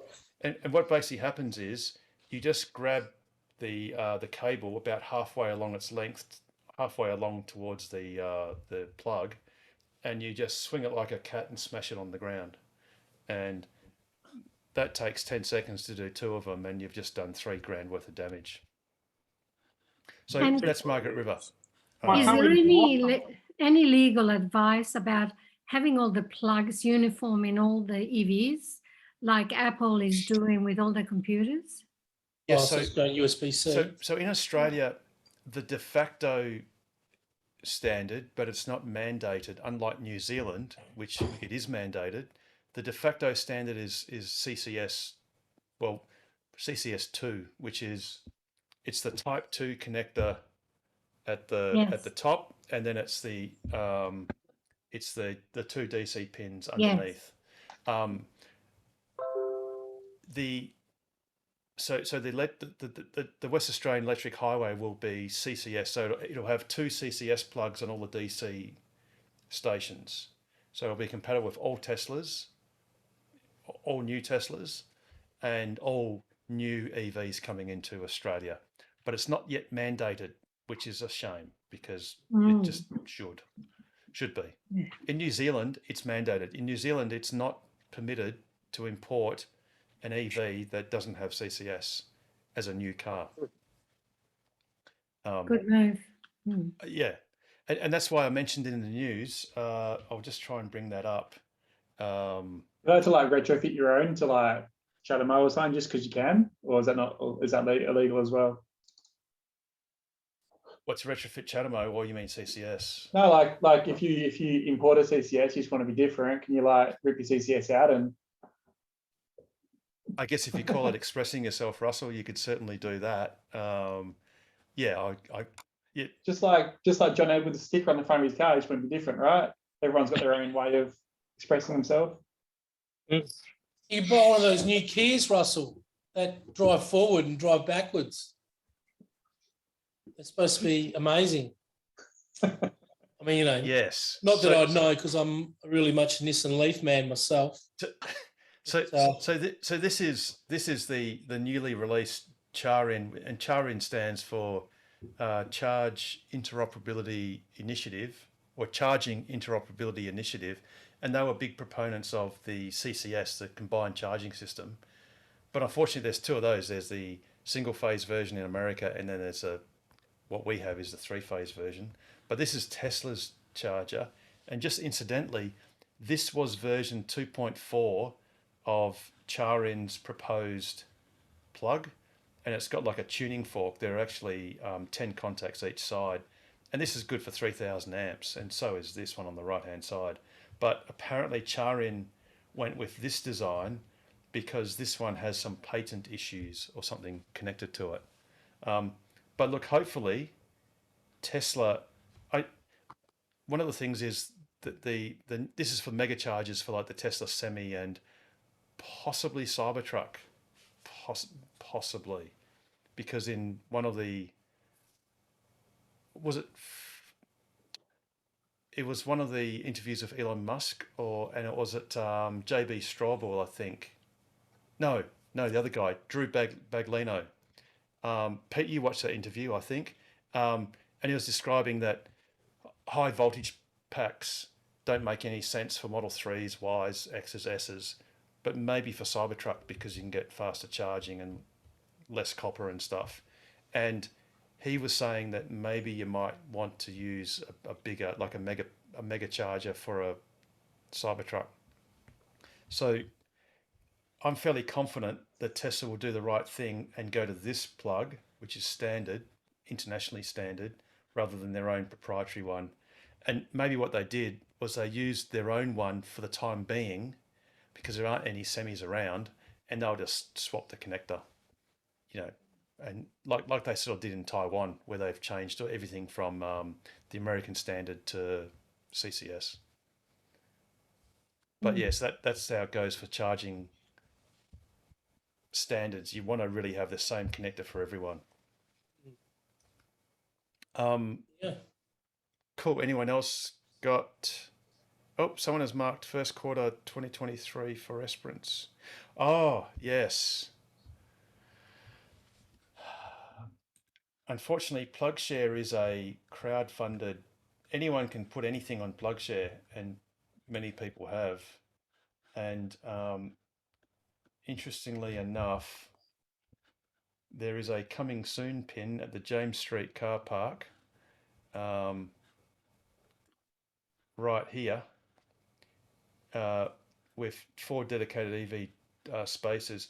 To be honest, and this is actually the Shire of Esperance, so they've actually given themselves away. So if we did a Google, and Russell, if you've got a minute or two between doing work, actually we won't bother doing it. It's just going to be a waste of time. But if you looked at the council minutes, no doubt there would have been a meeting where Synergy went and proposed this location, and they've agreed to it.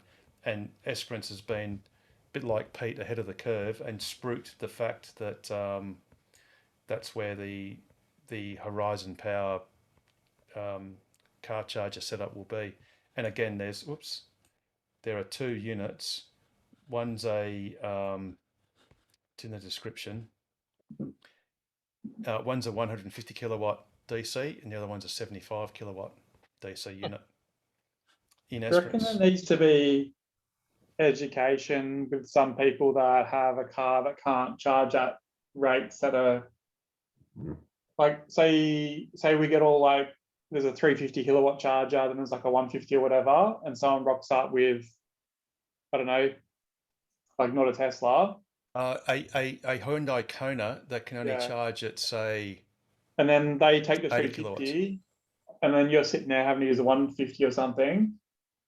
Maybe there could be some sort of like guidance, like, you know, when you open your fuel cap on your car, it says use unleaded fuel only, like that 95 octane or whatever.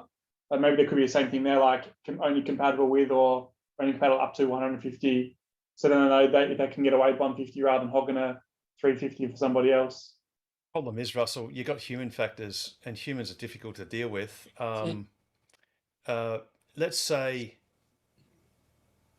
the 75 kilowatt charger was occupied and the 350 was not occupied. The Kona driver would rightly hop on the 350. Yeah. And then let's say the 75, 2 minutes later, became vacant.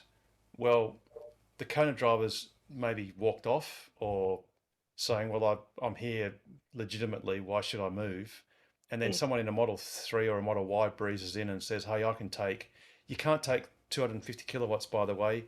Out of those charges, the best you could ever do in a Tesla is 200 kilowatts because of the 500 amp limit on CCS, which is not a limit that Tesla superchargers abide by. They'll jam 625 amps into your car, no problemo. And they'll do that at Karrinyup all day, every day. But yeah, Russell, it's human factors.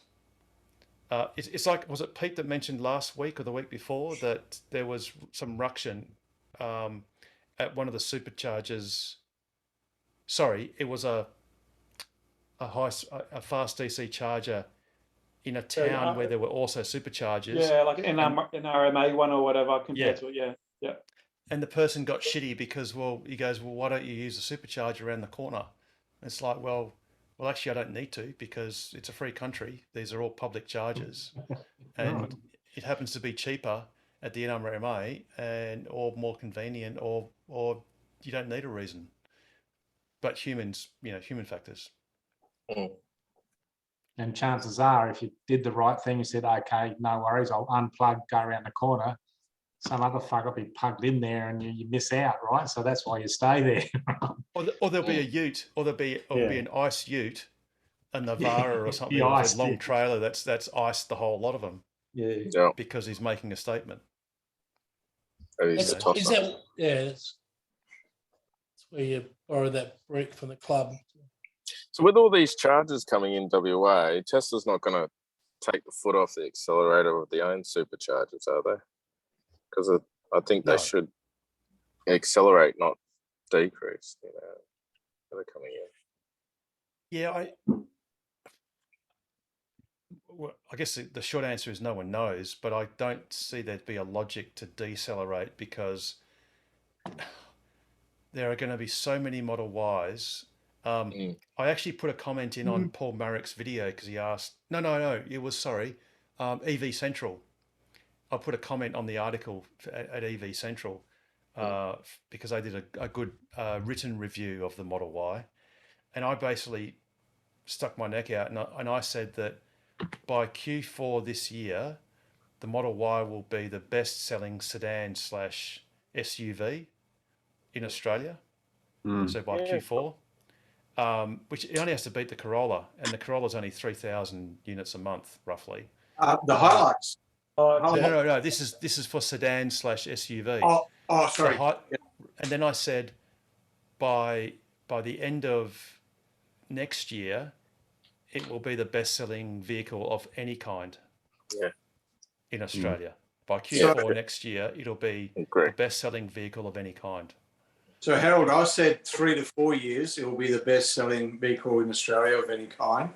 And then I saw the numbers of the orders, and I'm thinking the Hilux sold, that's been Australia's most popular car for the last 4 years. it sold 50,000, 53,000 odd units every year. The Model Y had 10,000 orders by day 2 or 3 or 4. I mean, you know, it only needs another 360 days to get the other 40,000. I mean, it could happen even sooner than that, I'm thinking now, Harold. Well, I was Depends being, on a lot of I was factors, I being reckon. conservative. I was like hedging, going because me too. anyone that read that comment would go, "You're just a toss. What would you know? You're a Tesla fanboy." Blah blah blah. Yeah. So rather than getting done on a technicality with delivery timeframes, I thought, well, if we just go end of this year to beat the Corolla in that quarter, no problem. End of next year in that quarter to beat Hilux, no problem. After that, it's all gone. But maybe next year they might not beat the Hilux for the entire year. I don't know. It'll only be supply issues that stop you. It depends, it depends on fuel as well. No, It depends on where petrol prices go in September, October. No. Only going to go up. No, it depends well, on that's how what I mean. fast. It depends on how fast Berlin. It depends on how fast Berlin ramps. Is that COVID? Because no, it's not the spicy cough. I don't think. Oh, No, I I've got recognise it too that now. cough. It's No, over no. his mouth. I've got I it. can't get it for another 5 weeks, so I'm all Me right. too. Yeah. So After it that's depends on if Berlin ramps quite quickly, then clearly less Model Y. Well, hopefully no Model Ys will go from Shanghai to Europe by the end of this year, which would be awesome because then most of them can come to us. Thanks. You know what it could depend on, Harold? So there was a survey, Ernst & Young did a survey of, was it 15,000 people in the markets to buy a car. And globally, about 50% of them, in Australia, 38% of them said that they've decided to put their purchase decision on hold because they're waiting for an EV. So they'd rather not buy, they'd rather hold on to their existing ICE car for longer because they don't want their next car to be an ICE, they want it to be a EV. So And there's also a lot of reason why they do sell Hiluxes. They're more tradie orientated, towing orientated, not really an EV comparison, really. They're more for towing and tradie purposes, I reckon, than anything else. No, but Jared, the Hilux only sells 5,000 or 50,000 a year. The point is the Corolla sells, let's say, roughly 30,000 a year, and then there's the i30, Hyundai i30, and a few other sedans. Model Y, regardless, look, let's just say Hilux just doesn't change its. Let's just say Hilux always sells 50,000 a year, forever. But that is, I think, an assumption that is just won't hold true. I think that every year. No, he was just saying for the example. Let's just say for the example, if for the sake of argument, if Hilux stays flat, which it won't, it'll taper off as Cybertruck. Cybertruck will smash up. If we thought that Model Y was going to be revolutionary, Cybertruck's going to smash everything to pieces. Absolutely. But putting that aside, if we're just talking about Model Y, the reason why Model Y will beat Hilux is not because Hilux will reduce in number. It's because Model Y will exceed Hilux. And something I've come to realize is I don't think any of us are going to appreciate what Model Y is going to do. And one of the big limiting factors for more Model Ys being ordered is the fact that the time frame is nearly a year. If Tesla could bring the Model Y delivery time frame down to 3 months, you will be astounded at the tsunami of orders for Model Y. It will be, let's just say there's an infinite quantity of Model Ys you could make quickly.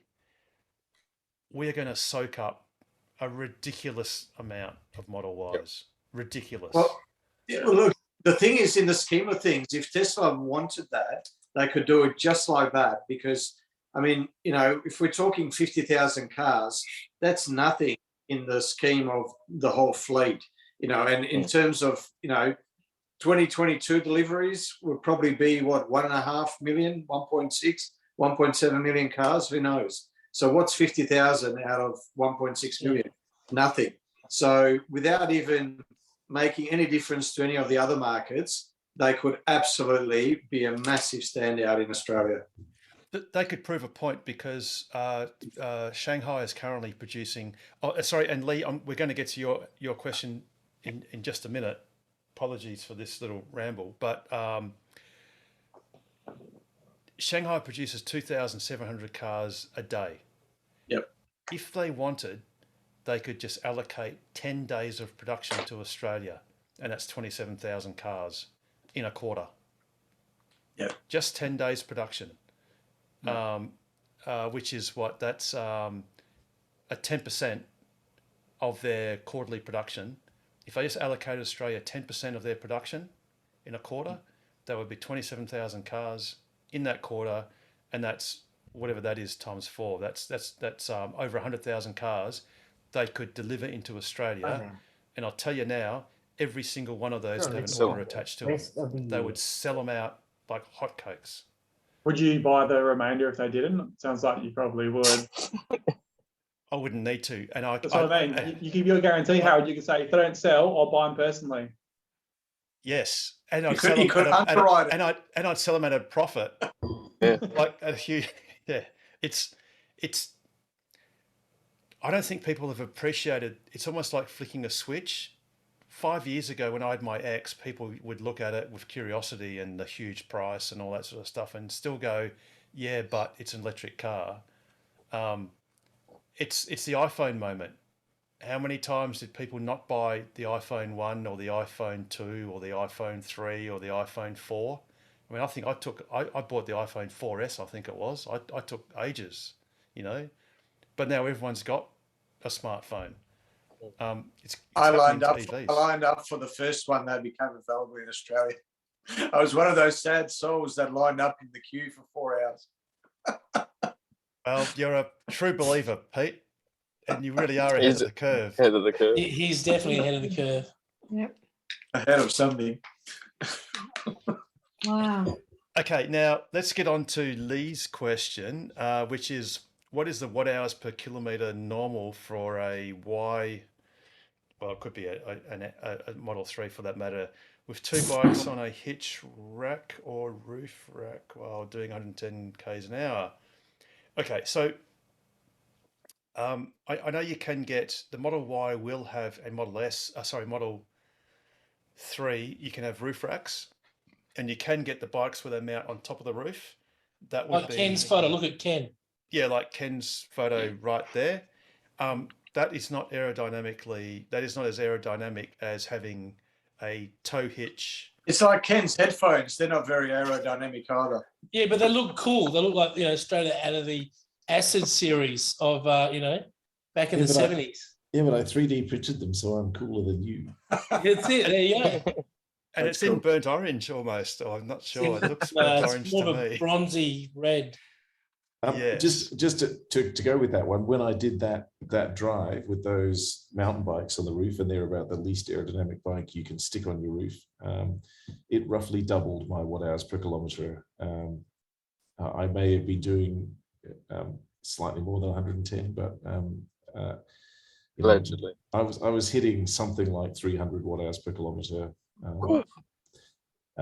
But having said that, when I've done another run to Collie with my roadies on the top, it was significantly better than that. Only about 50%, 60% worse than not having bikes there at all. So roof racks aren't actually too bad as long as the bikes aren't too fat. Yeah, no, that's good to know, because I've gone down south a bit, down to Denmark. Obviously getting down there, I'm thinking, okay, well, what's going to happen? I'm going to get to Kojonup and then maybe have to charge there a little bit. And then potentially I'll go to Williams first, I guess, then maybe Kojonup, stop off there too, then try and get to Denmark. Because obviously there's not much in Denmark you can charge at. So I'm thinking, okay, what will I do then? No, Lee, actually, there is going to be a 50 kilowatt Tritium fast DC charger in Denmark, certainly before the end of this year, possibly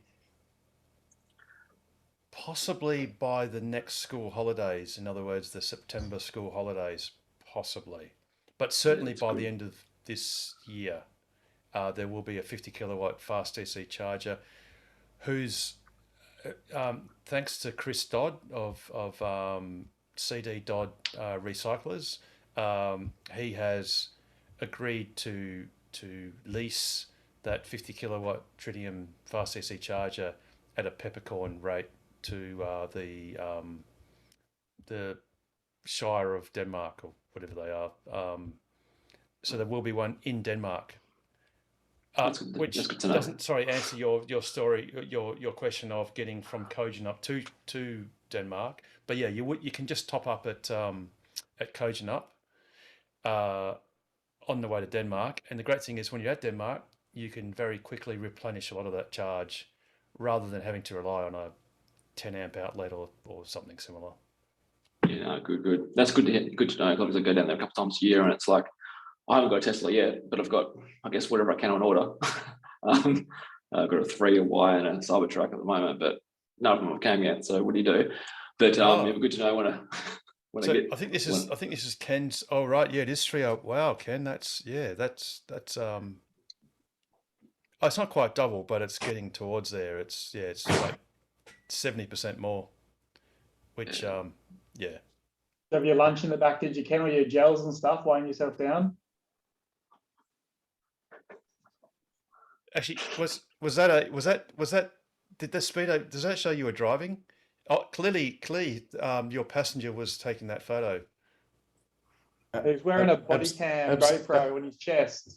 When he was Absolutely and unequivocally, my son leant across and took a photo. Yes, that's exactly right. And there's I was responsible at that time for making sure that the speedo read exactly 110.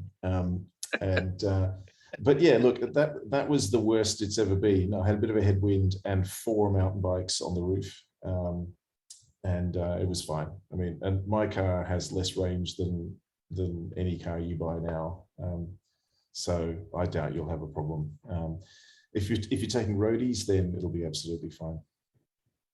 And this is Pete's towing a, I guess for want of a better term, it's like a motorbike type trailer.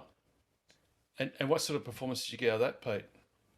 So going uphill towards Walpole, especially at night, at about 100k an hour, that got close to about 320 at the top, 320 watt hours.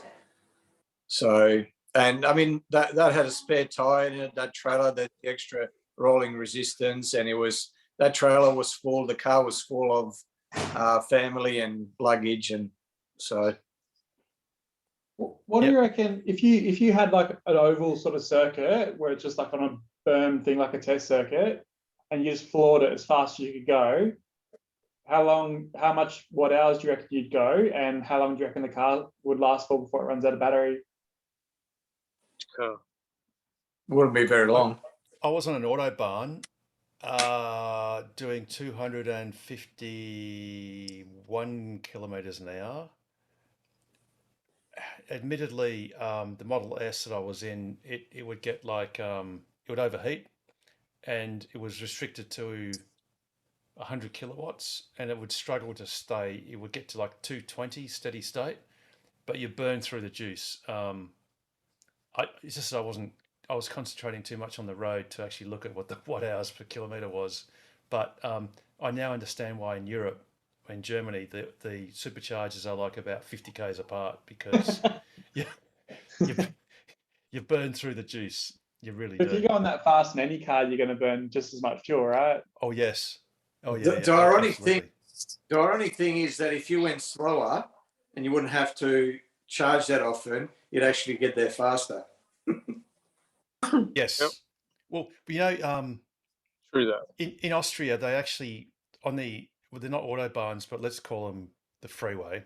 The normal speed limit's 130 k's an hour, I think, but on occasion they reduce it to 90 or 100, and it's actually as a part of as carbon abatement, because cars are obviously less efficient at higher speeds.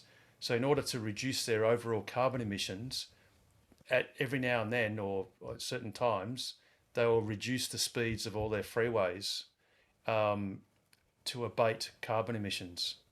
But in Germany, you notice that they are militantly in favour of autobahns with unrestricted speed limits in places. And all they do is they've got more wind power and more solar than almost any other European country because they want to make sure they can drive their cars quickly, as inefficient as it is. Now, you're talking about trailers. I can tell you that this trailer setup on a Model X, basically, this car does about like 120 kilometers on a full charge before it needs recharging. But that's a 2.2 ton trailer on a fat car. So, you know, yeah, towing stuff does hurt. But, you know, towing in a Cybertruck with 800 k's range, you'll still get 400 k's of range in a big trailer. Lee, I just had my tow bar put on my M3 specifically for a bike rack. I haven't had the chance to take it away yet, but as soon as I do, I'll let you know what sort of range I expect to get with them being on the back. So have you got a Thule? Have you got a Thule with the 2-inch receiver, like the square bit that goes into the Stealth hitch? So I had it done through TowLink, but mine is actually a Yakima that actually sits on the tow ball itself. So I've actually got the tow ball tongue put in there. So it's a tow ball, and this thing clamps over the tow ball. Oh, man. And then, yeah. Yep. It's amazing how it does that. And I've got 2 e-bikes that weigh about 40 kilo each. So it might not be quite the same as a road bike, but yeah, I'm looking forward to testing it out and seeing what sort of variance it provides in consumption. Yeah, it'd be good to know for sure. Yeah, 'cause I know next year, apparently 2023, there'll be like a tow option. So I'm sold for Model Y. Hopefully it's over here at some point. By 2025, I'd hope, but who knows? But it'd be good to see what they're worth and put one on. But thanks for the information. I appreciate that. I'm waiting for the Y with the long range and the tow hitch. Yeah. So Adam, have you ordered a Model Y yet, or are you waiting for the long range? I'm waiting for the Y and the tow hitch. As I said, I only just had the tow bar put on 2 weeks ago, and yeah, it's a fair bite out of the wallet to put one on compared to a normal car. But yeah, look, if I can get a Model Y, and I've only got the standard range 3. But and I think I'll wait for the long range. I don't see the point in the performance for me. It's more about getting that extra ride height and entry and exit height for me. The long range will probably cost the same amount as what the performance costs if you bought it on the same day by the time it comes out. Yeah, possibly. So have you ordered a Model Y yet, Adam, or like a standard range, or you're just waiting for the long range? Yeah, I'll wait and take whatever hit I need to take. Yeah, cool. Bear in mind, it's possible. That's not true. I was going to say it's possible the long range might not come out, but Tesla have homologated. They have got approval for the long range, so presumably at some time in the future it will come out. It's a shame because the long range is actually the most popular model globally. So in Europe, they actually have long range and performance. That's it. There is no standard range version. Yeah. But in Australia, that has, well, maybe it was strategic because of the EV credits. You know, the rebates that they wanted to get the lower price version. We still couldn't get it anyway. I got a theory on that, Harold. I reckon I could be completely way off, but I thought maybe it was because they underestimated the demand and what people were willing to pay, and they thought we need a cheaper vehicle because we're not going to sell a $110,000 car. So let's bring in a cheaper one because the Australian market's shit. And then when they brought it in, they're like, holy crap, that was a mistake. We should have just brought the long range and the performance out and we would have been fine. Yeah. Well, look, Elon Musk admitted, well, at least he said that he was surprised at the demand in Australia. Maybe he just didn't really think of it. I don't think he said Australia. I think he said right-hand drive. but he said it around the time just after the Model Y was released here. So you would think that he was referring to Australia, wouldn't you? Yeah, he didn't say Australia. He said right-hand drive. Yeah. Did he? I think, didn't New Zealand and Singapore both have theirs released on the same day as Australia? And Japan. Yeah. And Japan. Yeah. Would we What be are a the bit wait times? later than Japan, or probably not? Would we? Yeah, we would be, because they were like, they brainwashed their children to buy Toyotas, and they reckon that EVs are bad for the environment. So we're unlikely to sell any EVs in Japan for any time. And they run everything on CHAdeMO. Yeah. Yeah, that's true. Well, I'm they're trying to find pro-hydrogen. this reply. Has anyone got a No, link because to there's a it? huge vehicle manufacturing in Japan, and I guess the grandsons of the original leaders have taken over, and they're sort of like running it business as usual rather than looking at innovation. So they're not really. They've sort of missed it. So they're doing everything they can to try and keep the industry alive. I think there's going to be a few bailouts pretty soon in Japan, and that but the thing that back in, I think it was like 1980, if you invested in the Japanese stock exchange, you still wouldn't have made any money yet. I think it's going to be a similar situation to that when they can't have any manufacturing there because there's no EVs being made. Their stock market, I forget what it's called now. Nikkei. The Nikkei, that was 25,000, and I think it's still not anywhere near 25,000. So many, decades later. I'm trying to find Elon Musk's reply. It was actually to an Australian, I think it was Tesla in the Gong. Was it? No, it was Tech AU, sorry. Tech AU, yeah. Here we go. Yep. Okay. Tech AU. Oh, actually, sorry. I'll put the screen up. You can share your screen. You didn't want a Model Y this year, did you? Tesla delivery timelines have already blown out to February 2023 for new orders. And presumably Elon Musk understood that this was for Australia because it's from Tech AU.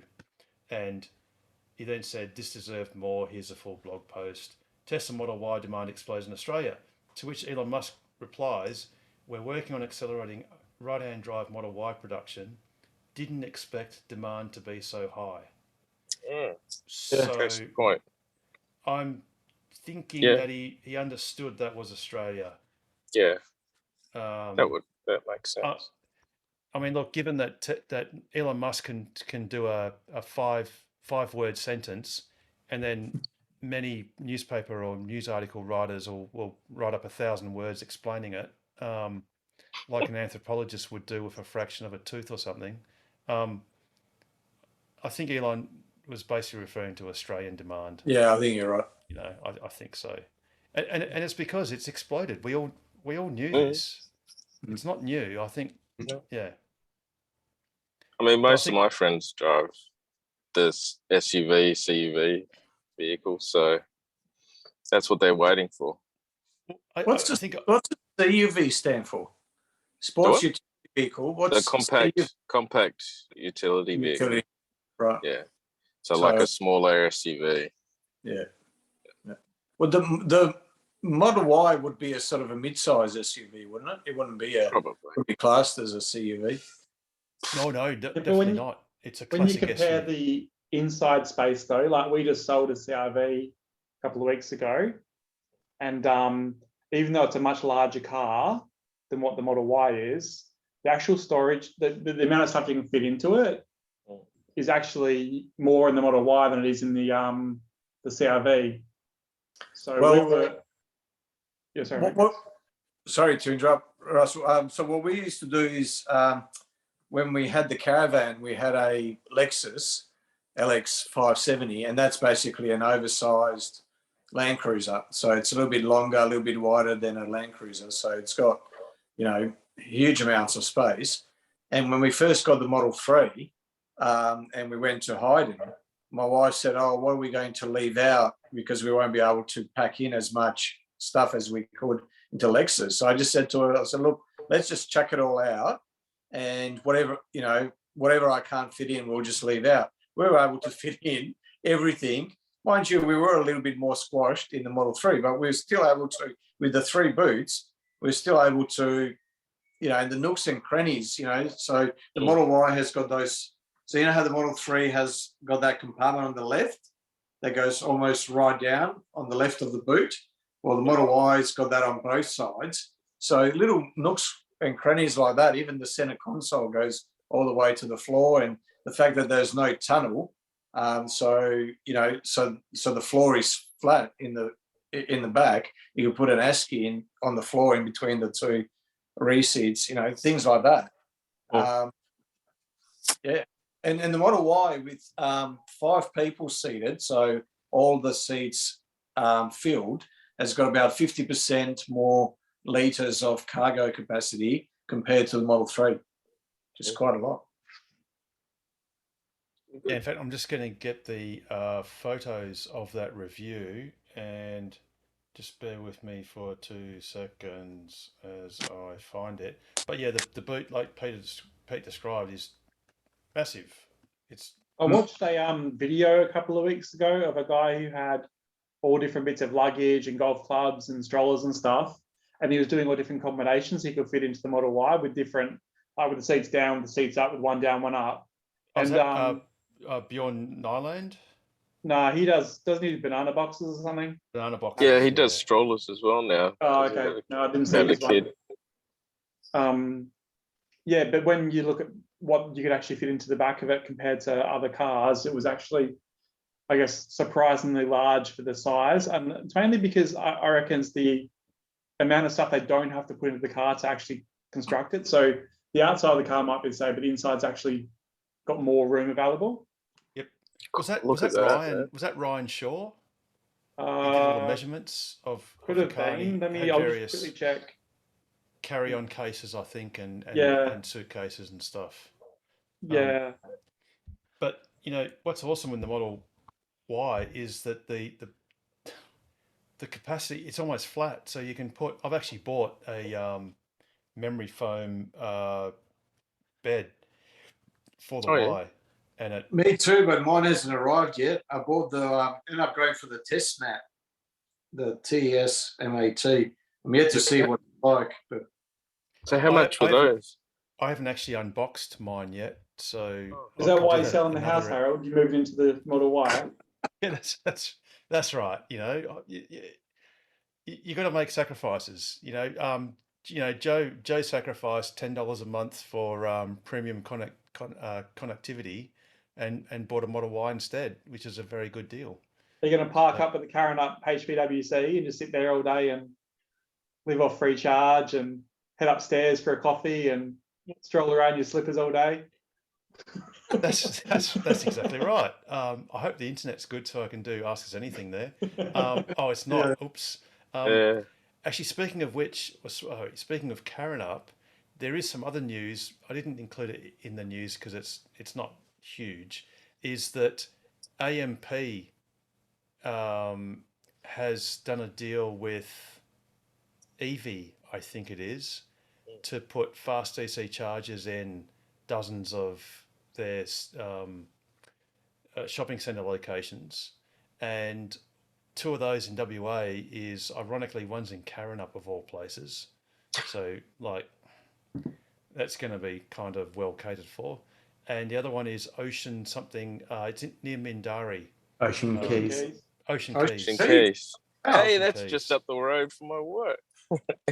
There you go. So it's going to be. That will be pretty much the only DC charger, apart from Gwelup. Gwelup at the moment is the most northern DC charger. So that will be very well received, I'd say. Very well received. Yep. And some of these have already been explained as being installed. So unfortunately in the article they didn't actually say what the time frame was for the new ones. But hopefully it's soon. And obviously Ampol are also starting their rollout, which will be in Belmont next month. I think it's Belmont or Ascot. No, Belmont next month. Yeah, it's Belmont. Yeah. I've got a feeling that they're not going to be used as much as what they think they're going to be used. Yeah, exactly, Russell. I reckon they're going to be like mega under profitable, and it's just not really going to. Depends on what they charge. They'll be very handy on your way. You know, let's say you've come back from, you know, you decided not to charge at Jurien for whatever reason, and now you got stuck in the weather and you're worried about getting home. Well, that Ocean Keys will be perfect for that, being up north. Or, you know, before you leave, you know, the city on your way to, I don't know, Jarrow or somewhere, it will be great to top up, you know, so that you leave with a full battery. No, I think yeah, but not all the ones around the city at petrol stations. That doesn't make any, like, I can see the ones in the outskirts on your way to somewhere, but just in the middle of the city, like the volume that's going to be there just seems too much for what needs to happen. Like who's using the charge in those areas. Like people who drive around the city are just going to go home and charge, right? Majority of the people, they're not going to be like charging at the petrol station. Yeah, unless you live in an apartment or unless you're renting and the landlord won't let you have a charger or whatever, and you're not charging off 10 amps because that's too slow or whatever, or, you know, in that situation where you forgot to charge last night and now you need to drive to Mandurah, so you need to quickly, there's all these niche cases you got to pull up. Well, I just hope that when they put them in, and if they don't get used, they don't go, oh crap, that was a bad idea, let's take them all out, because I don't think the ROI on these things is going to be very quick. Oh, you wouldn't put it in for that reason. AMP won't be putting it in. They're not putting them in because they're expecting to make money out of the charges per se. They're putting them in because they think, you know, especially if I presume they'll make them free at least initially to get people used to charging there. But there is good research that shows that if you're charging an EV, you tend to stay, I think it's on average about 10 to 15 minutes longer in the shopping centre than if you're not charging an EV, because you're, you know, in your subconscious, you're thinking, well, you know, I'll just stay a couple more minutes and get a few more bars of extra juice. Isn't that precisely what IKEA worked out when they put their reasonably priced restaurant in the building? Because they realised the dwell time and the patronage increased. Well, the pit stop halfway, you get to have lunch. Otherwise, you'd rush out to go to get lunch and you're sort of feeling hungry and you don't want to spend much time there. Yeah. And same thing with free Wi-Fi, you know.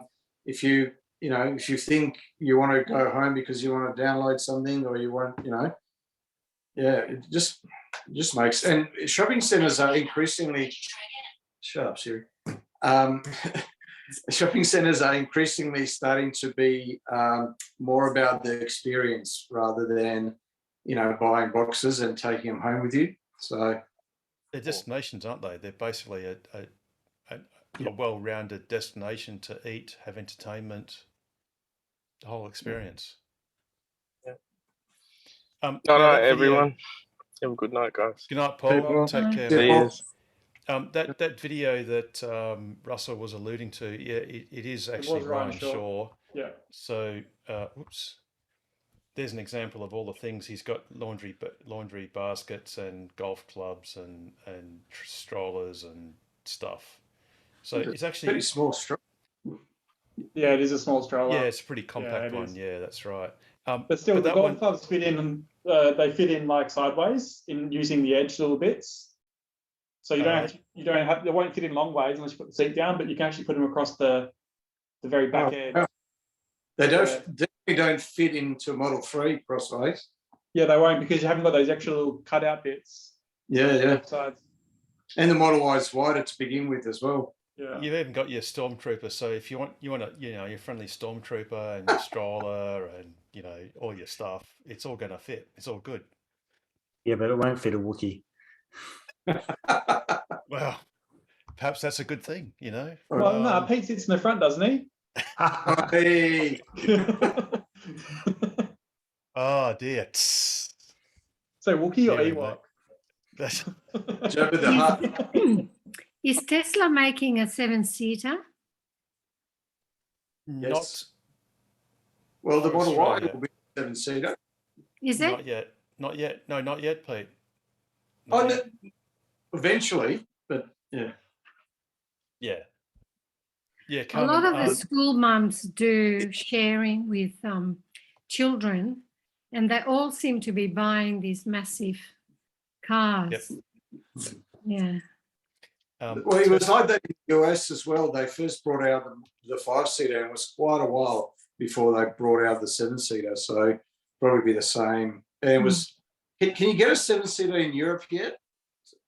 For a Model Y? No, I don't know, Pete. I've just gone to a bit of effort to bring up Tesla's it's US in the US. website, and I'm Yep. trying to get to their interior, which should be. This could be wrong. No, it's. They face backwards, don't they? The back seats, the 7s? No, they're like the Model X. But you have to be pretty small to fit in them. I think they were saying, you know, if you're older than the what is the new average 10-year-old, you're going to struggle. You can hit your head on the roof. Oh, I think it's a little bit. You can be a little bit bigger than that. So I think if you're taller than about 160, 170 centimeters, then you'll struggle. But you know, there's 160, 170. That would. It's that ledge up the top there that people start to bang their forehead against if they're too tall. Yeah, Yeah. But where do your legs go? And, There's no and legs notice there. there's no leg room. There's like, well, there is. You just put your legs straight down, and then they slide. Well, yeah, it's not a lot. It's not for big kids. No. It's really like a Model X, and to be honest, 2 adults in my car, because I've got a 7-seater, do fit, but your knees have to go. You have to spread your legs so that like one leg goes to the right, one goes to the left, or both go to the center, or whatever. It's not awesome for a long trip, and the Model Y would be even a bit worse, a little bit worse. Is there any boot space left with that? Yes, yes, there is. Because I'll just try and. Oh, because it angles back in, does it? And then you got that triangle.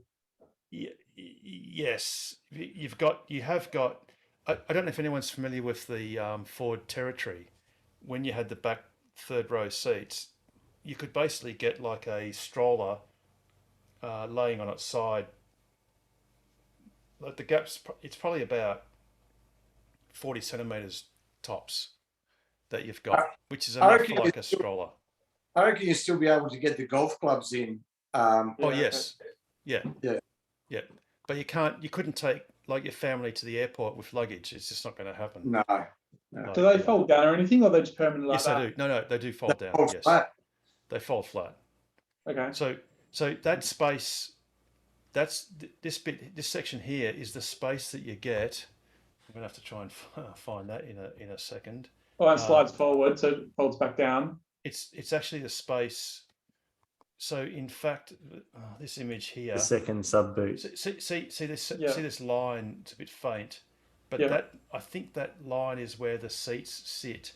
So Well, that line's might there. not That's have the extra boot you get, isn't it? The second boot. Because that line pops up on the Model Ys. There's extra storage under there. There is, yes, a little bit. Yes, that's exactly right. He does show that at the no. This is going to be boring very quickly. No. Actually, that Yeah, it could be around here. What I'll do, I won't. I'll just go back and I'll find the actual still images from Paul Marrick's car expert. He's got all the still images, but you've basically got 2 sections. You've got the deep section, which is what the Model 3s have, and then you've got the forward section, which is shallower, which is where the third row seats would have sat if you had that option. Yeah, okay. But I guess, are they heated or not, the third row? Oh, that's a good question. I don't know, Russell. I can't see Carmen buying it if they're not heated, that's all. Oh, not me. I won't be buying any of those. I hate those big, thick and chunky cars. It's my daughter-in-law and my daughters who have all the school kids, and they share the run for sports and things. Not me. I've never Yeah. had one, and I never will. All right, because I thought there was caviar holders there in the back for you. That was pretty conveniently placed. I didn't know. That's terrible. No Russell. thanks. No thanks, Russell. Not my style. Could you turn one into a limo? Like, They're awful too. They're horrible. do you reckon you could get a limo Tesla, like a Model Y limo, and you could have 2 battery packs like along the base of it, and turn it into like a limousine Model Y? Stretched Model Y with 2 packs. That Yeah. would be good, but You'd have to hack into it. yeah. You could do it. You could do it. There's a brutalist way, which is you effectively switch one pack in and out, like a bit like the Jaguar had 2 fuel tanks. XJ6s had a left and a right fuel tank, and you had a button, I think it was, or a switch, and you could switch between one or the other. So you'd have to. The simplest is just to brutally Run it down put to the car in 10%, swap it park, over. and then just like run it down to 10%, and then switch it to the other one, and the car would have a little conniption, or maybe it wouldn't. Maybe you'd just do a reset or something, and it would just Get 1,000 switch it. kilometers out of it with a posse in the back. Okay, Russell, you're getting me all excited. It'd be a great mod. I reckon Rich Rebuilds would do it in a heartbeat. Yeah, Imagine be able to that, put mate. a Starlink on it as well. Oh, Starlink. Full experience. I would have put a Starlink on my trip to Kaiguna, but I had this troublesome tritium on the back that was. If you made that stretch, you could actually put a Starlink as the roof, as part of the cutout where the top of the car was permanently, just like as the roof, and seal around it, and then you'd have a Starlink like perfectly flat on top of the car.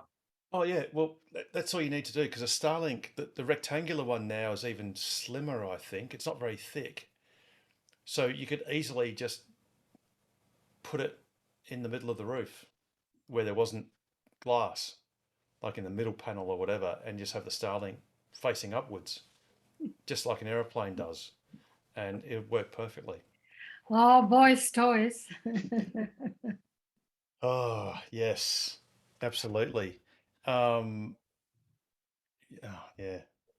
Just on that previous point, Carmen, so, when we had when we went to the Mitsubishi Outlander, the plug-in hybrid, that only came as a 5-seater because it needed the space for the battery, so you couldn't have a 7-seater. And our Prado before that, that was a 7-seater. And my wife was just saying, oh, we need, our next car needs to be a 7-seater because, we're really missing out on being able to take the kids around. So then the Lexus was an 8-seater. Oh, really? And we used it about 3 times in about 3 years. Yeah. So, and I mean, look, it was nice to take the whole family and, we all go in one car to dinner and all the rest of it. But just means we go in 2 cars, Well, my daughter-in-law has a Volvo because she's from Finland.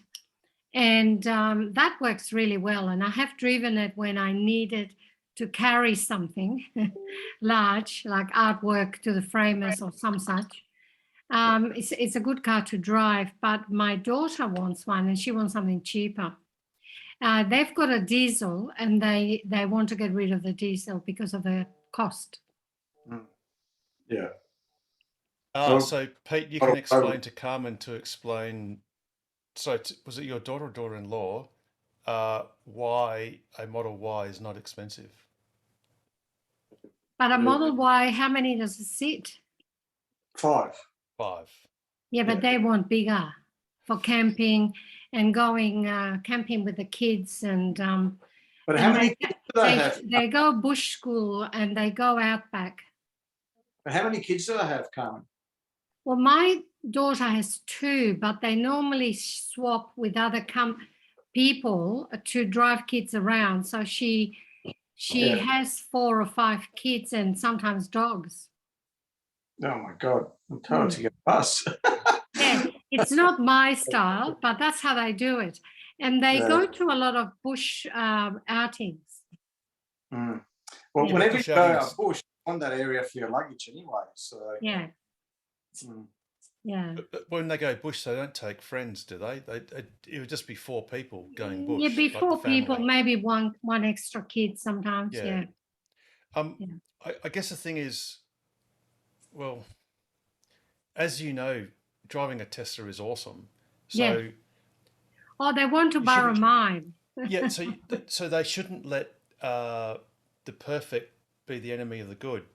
So if they got a Model Y, it would suit them 95% of the time. Absolutely. Not just suit, it would be awesome, absolutely awesome 95% of the time. And for that 5%, well, so what? You know, I think they need a Cybertruck. They carry so much junk. Yeah, and that can They carry surfboards and the water stuff, and they go diving, and they're outback people. So Carmen, tweet Elon and say, Elon, Australia Hurry needs a Cybertruck. Hurry up. Okay. I couldn't agree. more. and they'll be able to sit 6 people in the Cybertruck. Yeah, Three in the back. I think that's the best thing. Yeah. Yeah. Just posted a link for the 7-seater. It shows it quite clearly where the seats are. Yeah, I'm just opening it up. Oh, I saw this guy. Yes, I've seen this guy.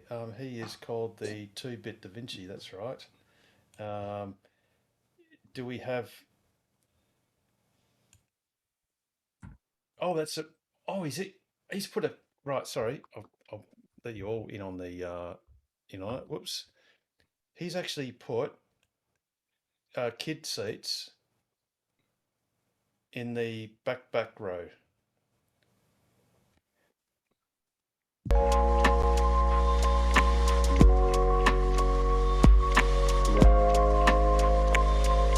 Yeah, so you've really only got a little bit of space for a stroller or something. All right, so now I'm gonna try to get back there. I used to think you couldn't have legs if you wanted to, but let's see. To get back there, if you wanted to just drop the seat, you push this back here and the seat just falls flat. So if you want to open any further, you have a handle up here, you push that, the seat falls forward and then kind of pops up. It's actually all powered as well. And can I get back here? Yes, I can. What do you think? Is it cool? All right, here we go. Let's see if I lose my legs. I'm sitting back here. I don't know if my head is gonna fit, but let's try closing it. So far, so good. All right, it's a little scary the first time. And okay, my head is touching the glass, which means that's not good. Is your? Oh, I'm not trying. What about you? Is your head touching? No. You're okay? I'm not big enough to. You're not big enough? Not yet, anyway. Okay, so legroom is actually pretty great. So what I want to do now is see if I could fit in front of myself, and then to see if I could fit in all 3 rows, because I'm about 6 feet tall, and I'm curious. How do I flip it up? That way? That whole mechanism is really cool, by the way. And getting out is possible. So I fit here in front of myself. One more. You're still here, huh? Okay, and then, yeah, in fact, I can move myself up. If we were doing a trip, I can move myself up to here. And which means that I can probably move myself up back here. Hold on. And by the way, the adjustment is the bar right here. So I'll move myself up a little. Oh, that's actually, I think it's. There you go. That's actually not bad.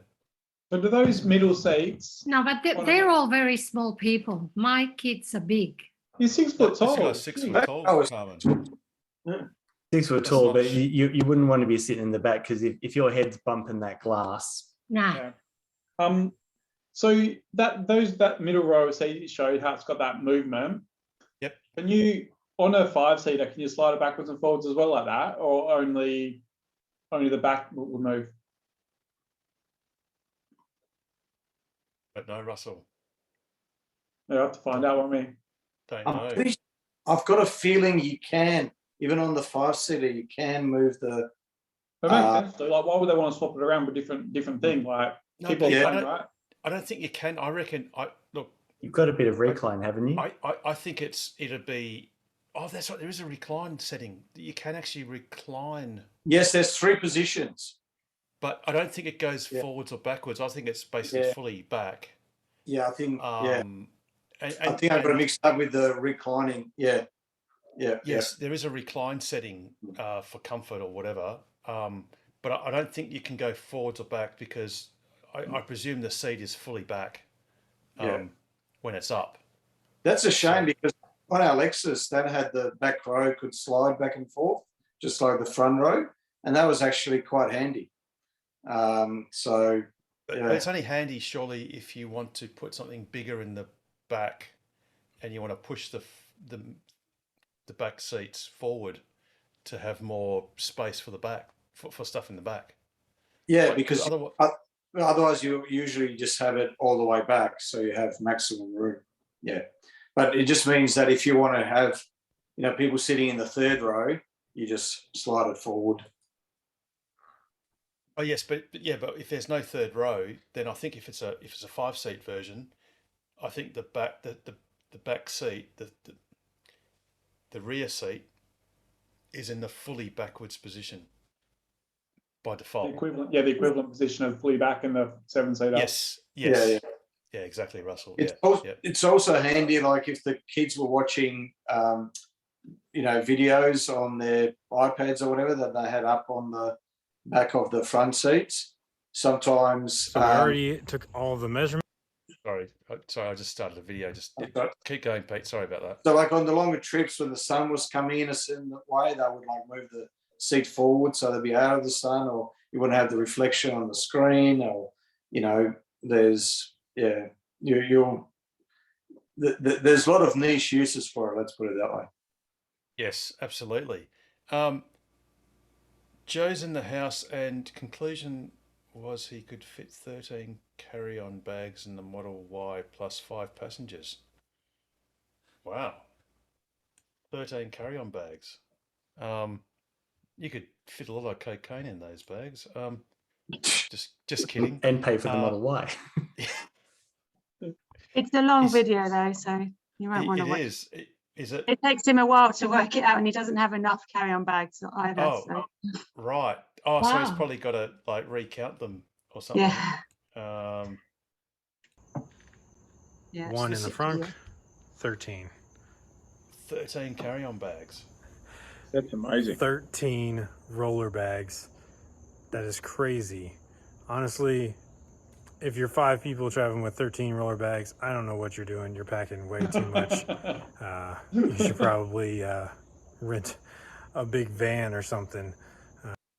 Actually, I like to carry a lot of hair product because I need it, and Hair dryer. hair dryer, exactly. The rollers, Trimmer.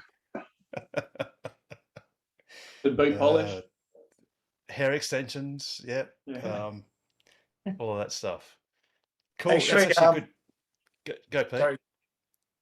Oh no, I was just going to say, while we're looking at videos, there's actually a really good one that iTesla did, where he compares the space in the rear seats between the X, the Y, and the 3. It's a really good practical video, and it's actually quite surprising. The Y has he almost looks more comfortable, and I think he says he's more comfortable in the Y compared to where his daughter's there as well. What's that? And his daughter's with him. Is that the same one? Yeah, that's the one. Yeah. I've seen that one. That was actually pretty good, that video. Yeah, I thought so. Have you got a link to it? Yeah, I watched that one too. I'll find it in my history. Just go to tokwa.org.au, and the last article, I've put a link in. Which paragraph was it? I know how to look for it. Just look for I. No, it's here, Pete. Oh, sorry. I got to show it. Oh no, there it is. It's cool. Where is it? Which one? This article. This article? No. No. The one with Elon showing off his new sneakers. Oh, That's yes. the last article. Yeah, got it. Sneakers. There it is. Can you see it Yeah, on the that's- screen? Yeah. Oh, no, Pete, no. Sorry, I'm looking for it on. This is awesome TV, by the way. Yeah, sorry. YouTube video. Here we go. I found this is a real world comparison. There we got it. Here, got it. Here it is. Pause fade.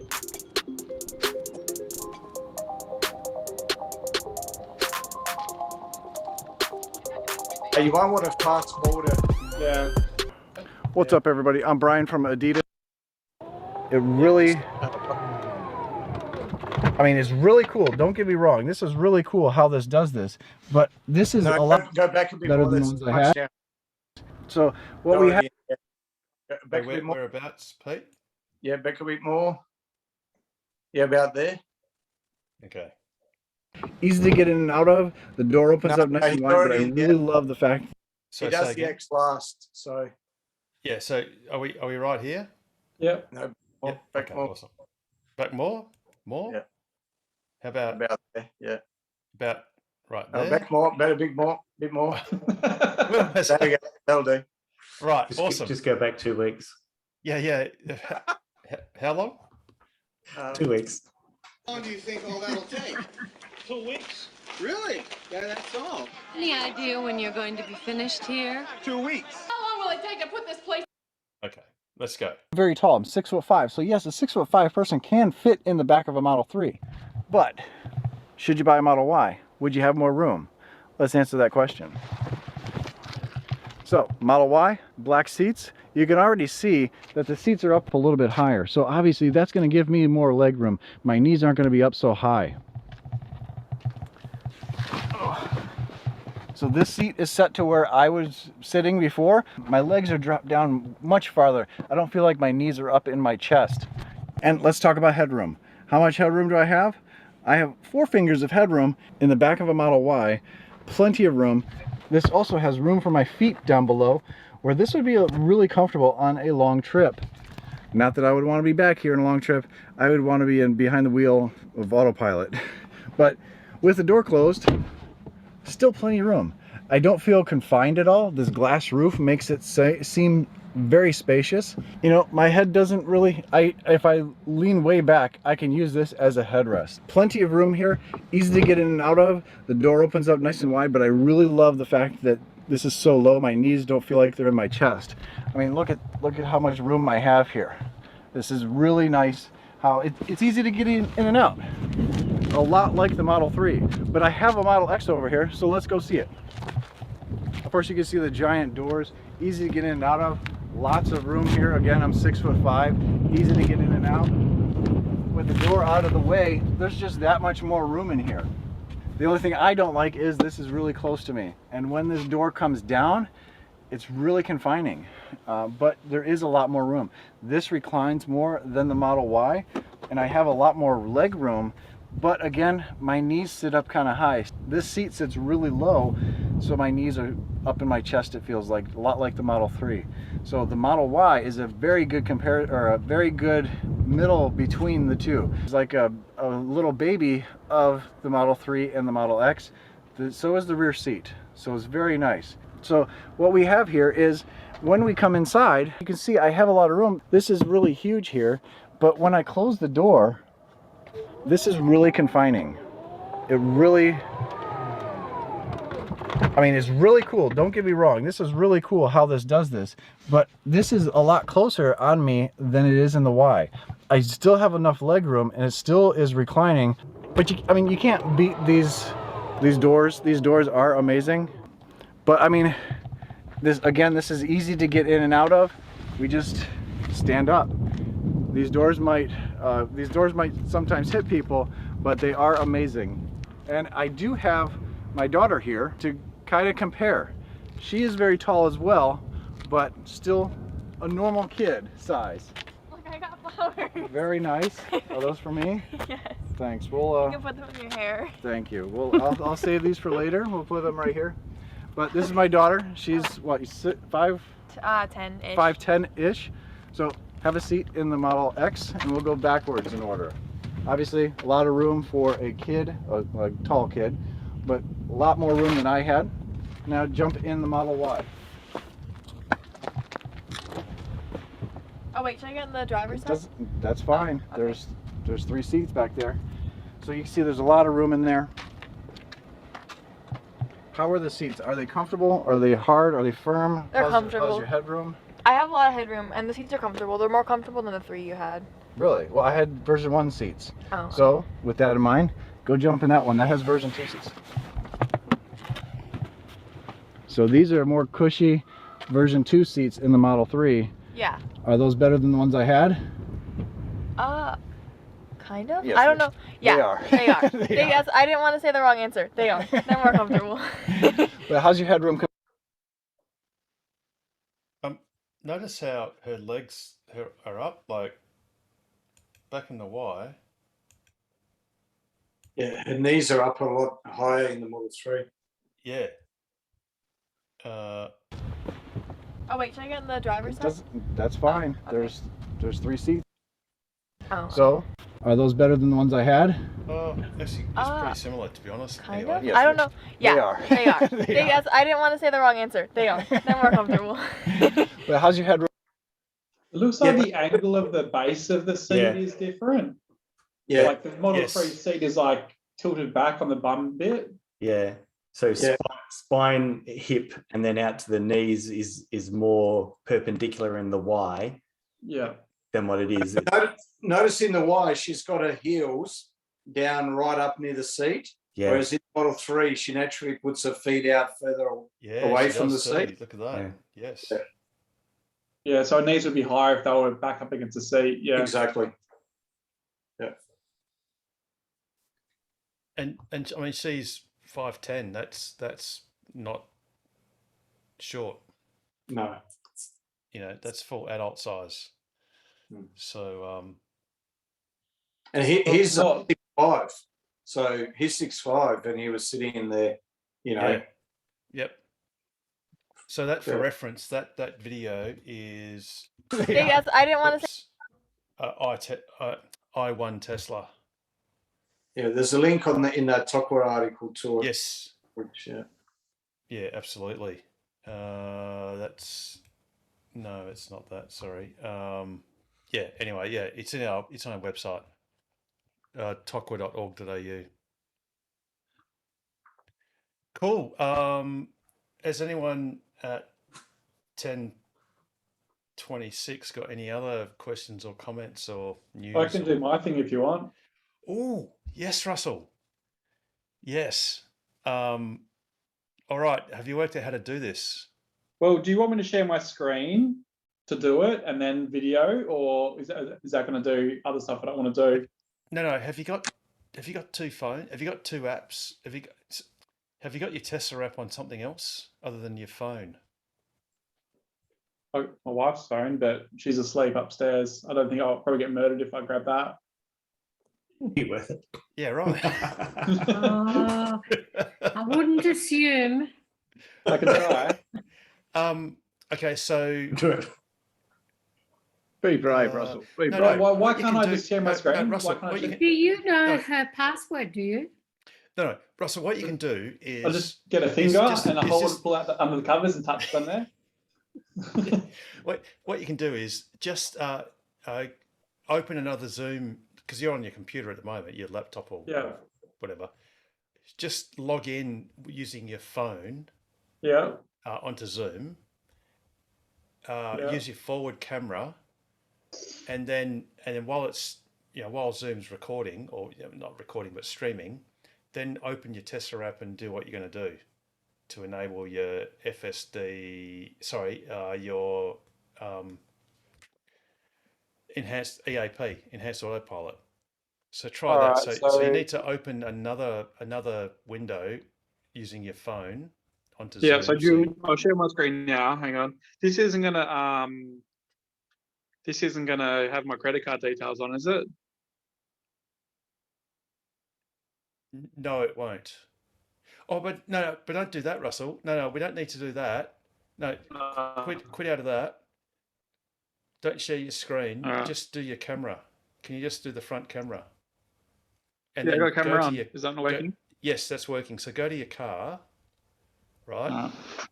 So then just look at your MCU, and then using your Tesla app, enable the purchase, and then you'll see your MCU blink off and blink back on, and then it'll be there. Oh, you don't want to see me press it on my screen on my phone? Well, we don't have the resources, mate. We haven't got a cast of thousands, and you know. Oh, yeah, but when I share my screen, can't you see the camera as well? No, it's either one or the other. Oh, okay. That's why you need a second camera. See, that's why you need a second phone. What we needed was you to grab your wife's phone, which has got the Tesla app on it, and you. Right. Okay. Oh, sorry. No. Wait. Stop. Don't do anything. I need to spotlight you. Apologies. I should have spotlighted you. Right. It's gone Bluetooth to your car. Is the microphone still working okay? Because Yeah, it's it's still using working, my car mate. speaker. Totally good. It's all Alright. good. Cool. Okay. So on your phone, tell us when you have actually. What? Feel free. What you can do is switch to your screen record, if you like, just to load up your Tesla app and just go. What's it called? Accessories and options or something. All Can right. you do that So for we'll us? do this. Yep. And do this. Yep. And do this. Tesla app. Yep. Now And do and go. that. That's it. Right. Now buy. Right. Now don't. Yes. Right. So we can see Enhanced Autopilot 5100. Don't press add, because if you do, it'll happen too quickly. Now go Alright. back to your camera. Yep. Okay. Yep. But doesn't it go one more step first though? I'm pretty sure. Oh, okay. I press All right, add, press it. Go and press it. Let's see No, it what doesn't. happens. Oh no, it doesn't. I think you got to go No, into no, it and no. It shows- says checkout. That's cool. No. It's Alright. in the cart. Right. Awesome. So that you're about to spend $5,100 live on TV. All right. Let me go back to Yes. this one. Please do. and Yes. Do that. Yes. Awesome. Right. And now go and press. Tell us when you're going to press. Make sure your thing's not shown. Yeah, that's it. Good job. Okay. Now in your app, press buy or whatever, confirm, and tell us when you've done it. Hang on. Sorry, I'm on the wrong screen here. All right, so I get What? a checkout page. Yep. Okay, so there's one more step where it's got my name, Yep. my billing address. Yep. Yep. Cool. That's the same.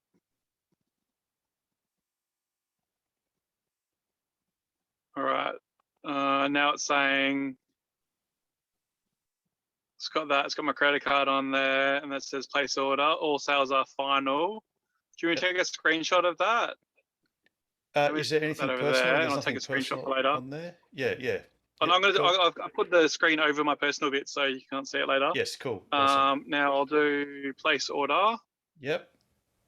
Yes, please, Russell, do cover up your personal bits. Now let's watch his screen, because I predict his screen will blink off twice. Okay, it said purchase. There we go. You got this going on. Vehicle configuration updating pending. Ooh, that was quick. I've got some credit card stuff coming through. Update confirmation. Your order turned off. Ah, there you go. See, it's reset. Yeah, That's exactly what it's going to do. Yep. Awesome. Okay, now just as a FYI as well, Yep. it's now saying that full self-driving capability is $5,000. Fantastic. And then what's it say there? Update configuration. Your autopilot package has been upgraded to enable this feature. Oh, now you've got to Okay. go into your menu and update it. Here. Just zoom out for a little bit. Just take your phone back a little bit further back, so we can. Yeah, there you go. So I got summon beta, I guess. Yes. Just say yes. Yeah. Is that it? Now, actually, customize summon. Oh, it doesn't matter. Oh, you got to do. Oh no, yeah, you can. Oh, no, sorry, go back. Yeah, that's cool. That's about it, I think. Oh, navigate in autopilot. You got to enable that, Russell. So What's that under? autopilot. Or No, navigation? you were there. Sorry, go back. You're right. You were there. Second one from the top. Second one from the top. Oh, yeah. Under auto steer beta, you got to enable navigate in autopilot. All right. That's it. Fantastic. Job done. Oh, Now, yes. every Now trip go Mad has- Max. Mad Max. Mad Max. Look, according to Pete, you can go. Don't require confirmation, but personally, I would give horses it a go. for courses. It's it's it's. Hang on, but is that going to set for my easy entry? Do I got to change it to me? No. Yeah, I'll do, don't I? Oh, yes, you do. Sorry, yeah, you do too. Yeah. Don't know why it does that. Is this Navigate I'm gonna... autopilot. Yep. Mad Max. Yeah. Set it for Mad Max for your wife, and next time she drives the car. Yeah, I don't think I'll put it on for her because I don't think she knows what to do. She doesn't use it. She only uses cruise control anyway. She doesn't really use the autopilot. Autopilot. You can All actually right, turn cool. it off for her. That's it. Well done, Russell. That's I awesome. think I have actually. I think if I jump in hers, well, hang on, I get squashed here. Oh, geez. Breathing in here. She's a bit smaller than me. Yeah, it's already off still, so It's off. Yeah, that's awesome. fine. Yeah. Good job. I'll jump back to that one. How do you add another person? What do you want me to do it now you for can you? show us. No, Yeah, driver. do it, Russell. All right, so what you do is you go in here and you Yep. press driver profile settings, Yeah. and then you just type in someone like Yep. Daughter. Yep. Elvis. and then you press create, Okay. and then you can set your mirrors up and stuff, whatever you do want to do, and then Oh. it's in there, Carmen. Look, so you can come use my Okay. car if you want, Carmen. And if I've Yeah. had enough of YAR, or if you want to have easy entry, you just press easy entry as well, and that sets that profile. And then if you don't want them anymore, you just press delete, and it gets rid of them. Oh no. What's easy entry? So when you when you go in the car, so if I go to Russ, so at the moment my steering wheel is like moving, right? What if I just make it obvious? I suppose if I go into Amy, I'm like right close to the steering wheel, and the seats move forward. If I go easy entry, Oh, it actually okay. like set it so everything moves back out of the way, so you can get out of the car easier. Oh, okay. So you might have a different preference, like to hop in and out of the car in one seating position compared to when you're driving. Okay. Yeah. Yes, my daughter will need that. Hmm. So Carmen, it's So like what you if need to do is go into the profile here and click on the one and make sure that's ticked or confirmed, and then you'll just have it. Then you just got to set the easy entry. So you just set where the position is for easy entry, and that's the same for everybody. So it is the same for everyone then. But ideally you want to have the seat all the way back and the steering wheel all the way out of the way or whatever to make Yeah, the well, easiest entry. I don't go all the way Not back because I've got necessarily, a though. complete. Yeah, because if you have the seat all the way back and all the way down, it can make it harder to get out of. So what you want to do is you want to angle the seat so the back of it is a little bit higher than the front, so you're not sitting into the seat as much. Just makes it easier to get out. Cool. I don't change the position of my seat because if there's things in the back, I don't want it to crush if I've placed something behind the seat. Yeah. So I just set it to like be the same as where I'm now, but all I do is move the steering wheel out of the way. So the steering wheel just comes backwards and forwards. That's all it does.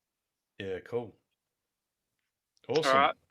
Good job, Russell. That was So great. do I go for drive now or test it out or what? Oh, you can if you want. Very informative, Russell. We can stay live if you like and keep going. Probably a mate. bit dangerous, isn't it? I was about to say, but we could be breaching Oh some no, road sorry. rules here. Yeah, I was just going to say, unless you've got a phone cradle, let's just not do that, or a passenger. No. So go. Maybe we can save that for next week. Yes, exactly. All right, I'll take you off spotlight. There we go. Awesome. Good job, Russell. That's great, Russell.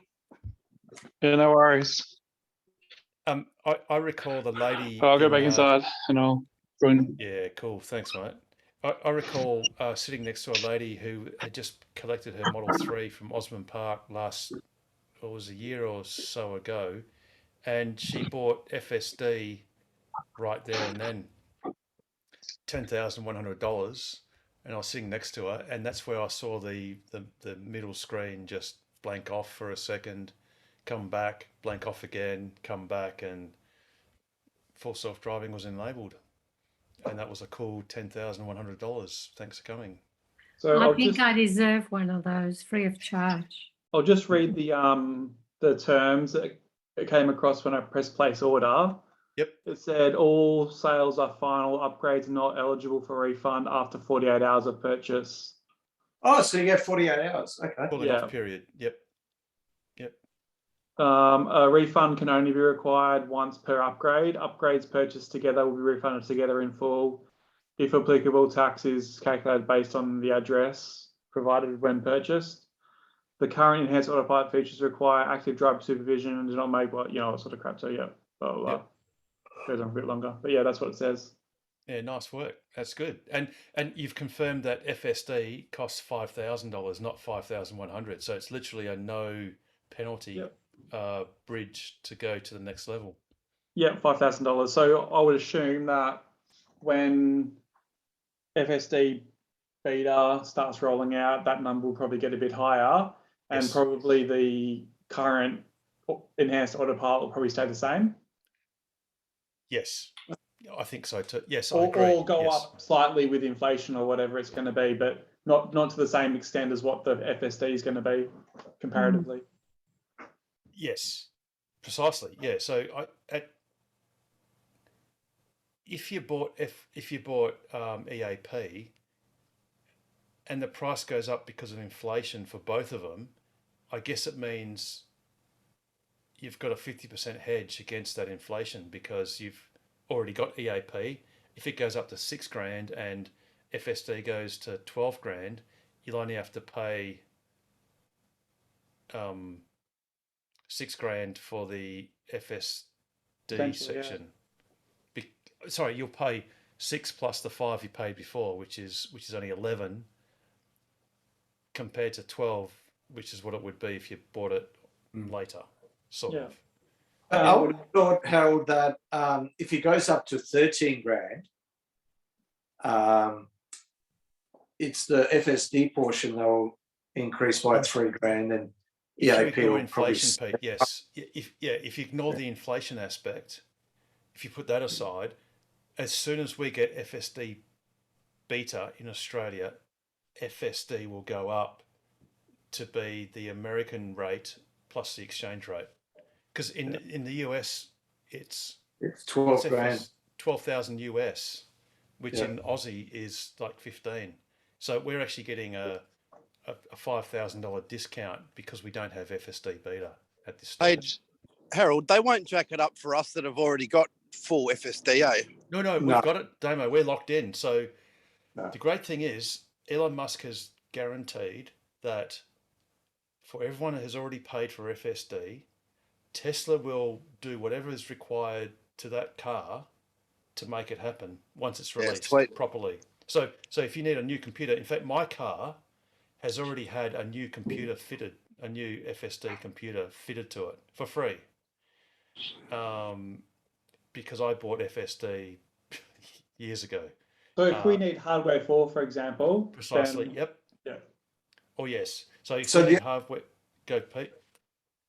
I was just going to say the only way you can really miss out is if you either sell the car or if you have an accident and it's written off or whatever, and then insurance doesn't cover and you don't end up buying it the second time around. But if you don't write off your car and if you don't sell it, whatever Tesla has to do to make your car a full self-driving car, they will do for free. That was the deal.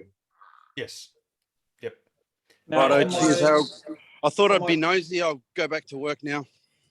Yeah, go on, Damo. Go to work, mate. Chop, chop. See ya. You got stuff to do. Good to hear from you, mate. Take care. You too. Cheers, mate. On my car specs now, when you click on the specs bit on your app, the first line on there says enhanced autopilot as well. Oh yes. So, question. I've only had mine since March, so I think mine's only got the mine's only got the one controller for the steering wheel. And they were saying that if you wanted to get the FSD, you'd need to get, I wonder if, would that be the same for the EAP? No. What do you mean one control of the steering wheel? What's that? So to control the steering wheel, there's two controllers. If to have the actuators, actuators, yeah. Yeah. Whereas to save money and speed up the process, from my generation, they only started putting the one in unless you ordered FSD on order, and then you got the two. So Adam, they will retrofit the second one to your car if you bought FSD, not I think EAP will be EAP. fine though, because it's not making the same sort of maneuvers. Isn't it a fail-safe or something? Yeah, it's a fail-safe. Redundant, yeah.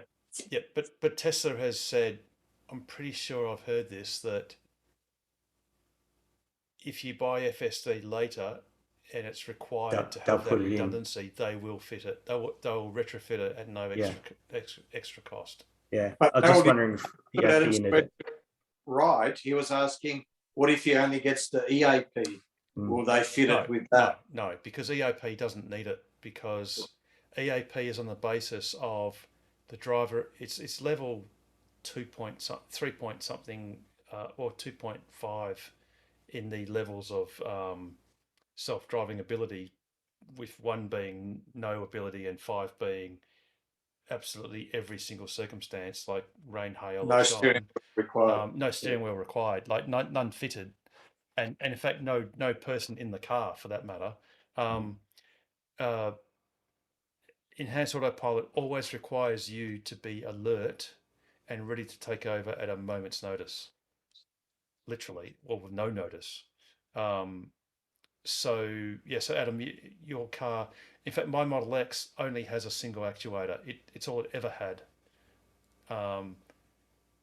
which is going to be interesting to see. But you've got FSD, Harold. I know. So if I mean, my car's 5 years old. If I still own it, if I own it for 6 years, and I've had FSD for 4 years, I think I bought it 4 years ago. If it ever comes about, they'll have to work out how to put a redundant. Sorry, Harold, you need to rephrase that. You mean when it comes about, not if, when. Well, if I still have the car, Pete. Yeah. Okay. I guess. It's But all right. then, having said that, it doesn't matter if I've got the car or not, because someone else will have it. And they're entitled to FSD. So Tesla will have to sort that out. That's something else. they'll Well, have to there's sort no out. old Model X's in the US in the same situation. Like, is there no precedent already or not? Oh, there's probably a couple of 100,000 in the US that With are my FSD sort of- on Model X's. that are my vintage, that are the pre-Raven, perhaps, Model X's. So those ones with FSD in the US, they've all had the second one fitted, you think? No. Oh, you mean FSD beta? Yeah. The thing is, I'm not sure if there are that many older X's, in other words, non-refresh X's, that have FSD beta. I think they were mostly Model 3s. And Is it because they didn't let them have it, or they just no one's actually got the car still, or? Oh no, the tons have got the car still. I think it's because of the hardware. You need to have hardware 3 computers. Yeah. Which my car now has. Well, it's got a hardware 3.1. It's like a retrofit hardware. Because remember how coming out of China, or built in China, there was a shortage of hardware 3 computers. So Tesla temporarily fitted hardware 2.5, which wasn't up to doing FSD or something, I think. And they said, it's okay, because if you buy FSD, they'll just swap the computer. And the proportion of people buying FSD was, 30% or less or whatever. So they just said, it's okay. Because it only applies once FSD properly comes out. So getting to okay. your point, Adam, you don't need the redundant steering actuator unless it's proper FSD. Okay. If it's just driver assistance stuff, So the people in the US at the moment who have old Model X's like you, who are on the FSD beta program, won't actually need the extra stuff. No, I don't even know if there's anyone that's got an older Model X that has or S that is in the FSD beta program. I don't think that's a thing, Russell. Is that because Tesla hasn't accepted them onto the program, or no one's applied for it? No, I think or? it's because the hardware's not up to it. Because, But wouldn't they be entitled to have better hardware, as what you're saying? Like, wouldn't they just get the hardware yes. upgrade? Yes, but I don't think they've bothered to get in to drill down into that. Well, actually, having said that, in America they've changed. My car has what's called RCCC cameras. There's a red channel and 3 black and white channels. So for every pixel, there's a red pixel, and there are 3 black and white pixels. And each of the black and white pixels have different dynamic range, sensitivity, so they can stretch the dynamic range. With the modern Model 3s, they're all full color cameras. So when you do a dash cam or Sentry mode, when you look at the footage, your front cameras and your side cameras are in full color, whereas mine are actually in a false color. And in fact, I've actually got that in one of these folders. And why are they called repeaters, not just cameras? Is that a terminology for something? No, the repeater is because on the side, on the front mudguard, whatever you want to call it, there's an indicator light which is repeating the indicator that's on the front corner of your car. So it's it's a repeater indicator, and that's what they call that camera, that cluster or that thing, that attachment, and that's what the camera's mounted on. Yeah. How come the other cameras, the ones in the B pillars, how come they don't record? And you know what, Russell? Why isn't it that when you do less than 10 k's an hour, why can't you have those cameras turn on so you can see the front corners of your car as you're doing maneuvers, so you don't tap into something? I think the reason is, I think for FSD they'll obviously be utilised and the computer will utilise it, but in terms of recording, it's already crashing some of the non-high endurance drives, because you're recording 4 video streams all at once. So to be recording 6 video streams all at once, it was probably just too many.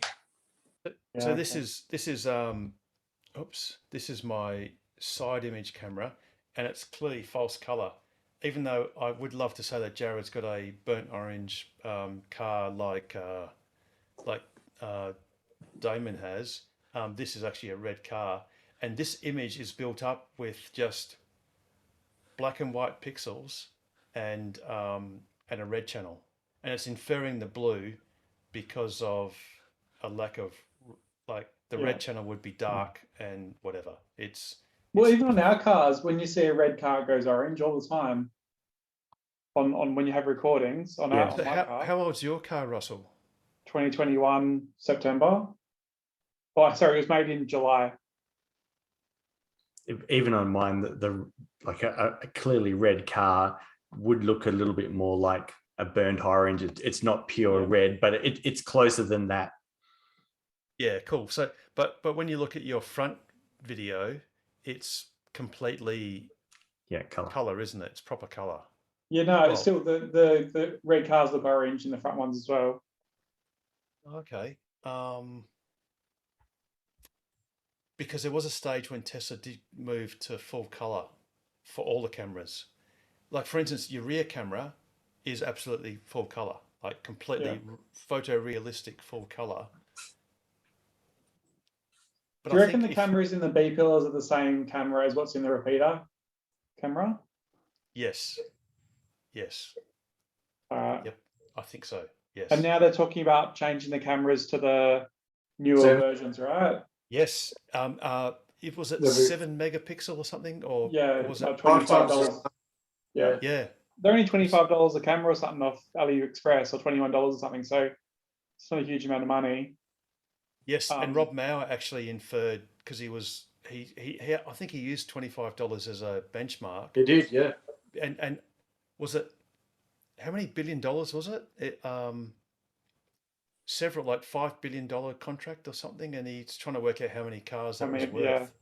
And it was like maybe a few years of production or something at 2 million cars a year. Or I wonder if FSD is going to require those better cameras to operate as well at some point. well, and if it does, again, Tesla has said, or Elon Musk has said, that Tesla will do whatever's required to deliver that which you Yeah. bought. Because when they're saying our Model Ys came out of Shanghai, now are going to be the ones we get are going to be vision only with no radar, right? Yes. So the car. But now it looks like they're adding that 4K radar back in.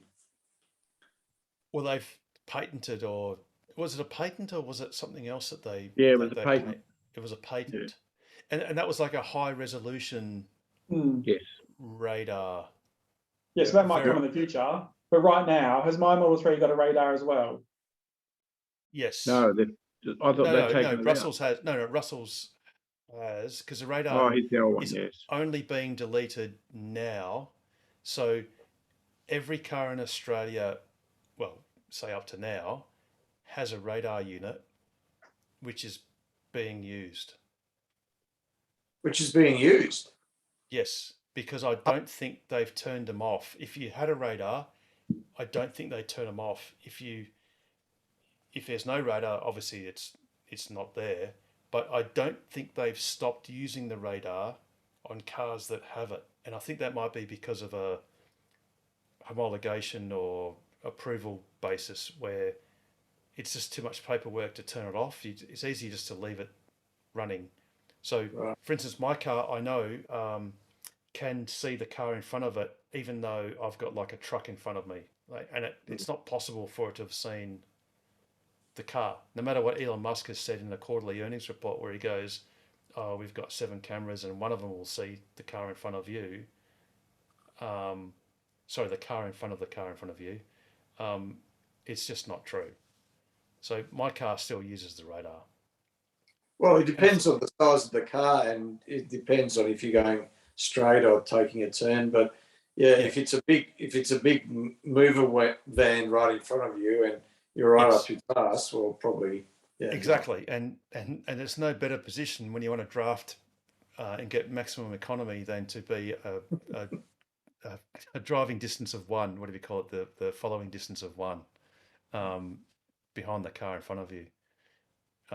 So definitely, I'm very confident that all cars that have radars fitted, Tesla have not turned them off. They're still persisting with using it, and it's, like I said, it's probably because it's easier for compliance purposes. Otherwise, I'd have to effectively recomply the car with that radar turned off, and then you'd have to like go back in time or redo all the compliances or submit new paperwork. So yeah, there you go, and you can confirm it, because just go behind a big transit van or something where you know that it wasn't possible for the car to see what's in front, because you're centered in the lane. And don't forget that the forward-looking cameras are at the very middle of your car, so they can't. You're on the right side of your car. You can sort of see more than your cameras can in the middle, and you'll see there'll be a car in front of the car in front of you almost all the time. But anyway, cool. Nice So we're picture, getting. Carmen. Nice Sorry? picture. Nice scuba diving picture you got there, Carmen. 3 minutes. 3 minutes to go, guys. Ooh. We should see what Tesla's share price is doing. Well, I hope it's tanking, but it might Yes, not I was be. just doing that. 7-Eleven. 7-Eleven. Oh, what? 7-Eleven? No, Oh, it's so 7. it's gone. It's changed. 7:38. 7:36. 36.45. So it's a green 52. day. Oh God. Yeah, there you go. 3%, 7:36. roughly 52. 3.5. Nice. That's on top of 10% yesterday, or 9 and a bit. What were we a couple of days on Friday, Pete? Was it 650? Hmm. So that's a nice green couple of days. Hmm.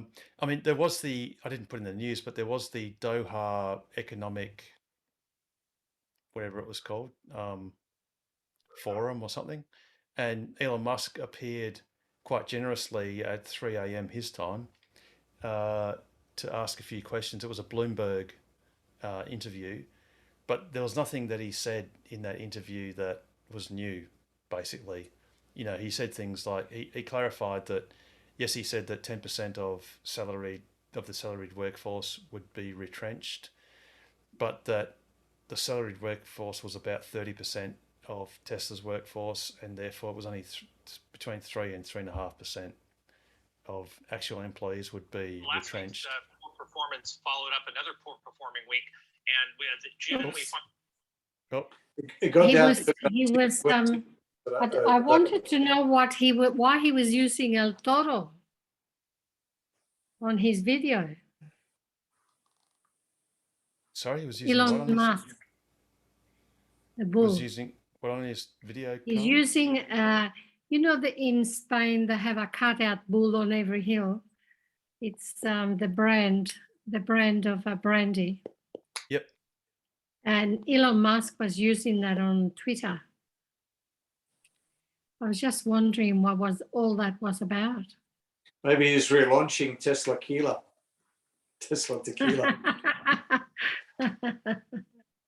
That's possible. That is possible. I think he was having a go at the president or something. Yeah, he did mention he was going to put $25 million into. It was a three-letter acronym. I think it was sort of like moderates or something, some group of moderates, and yeah, he was asked various questions about whether he was going to support Trump, which he didn't really say he would, and someone in Florida, some presidential candidate, presumably, or whatever.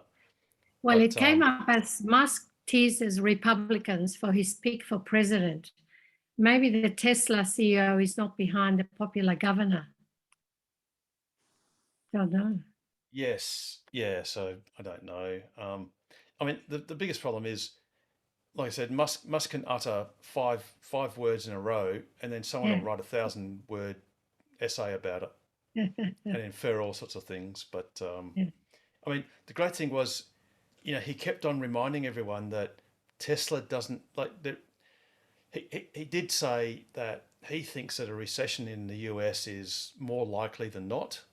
So it's more than 50% chance, and everyone knows that because it's pretty probably obvious. Started already.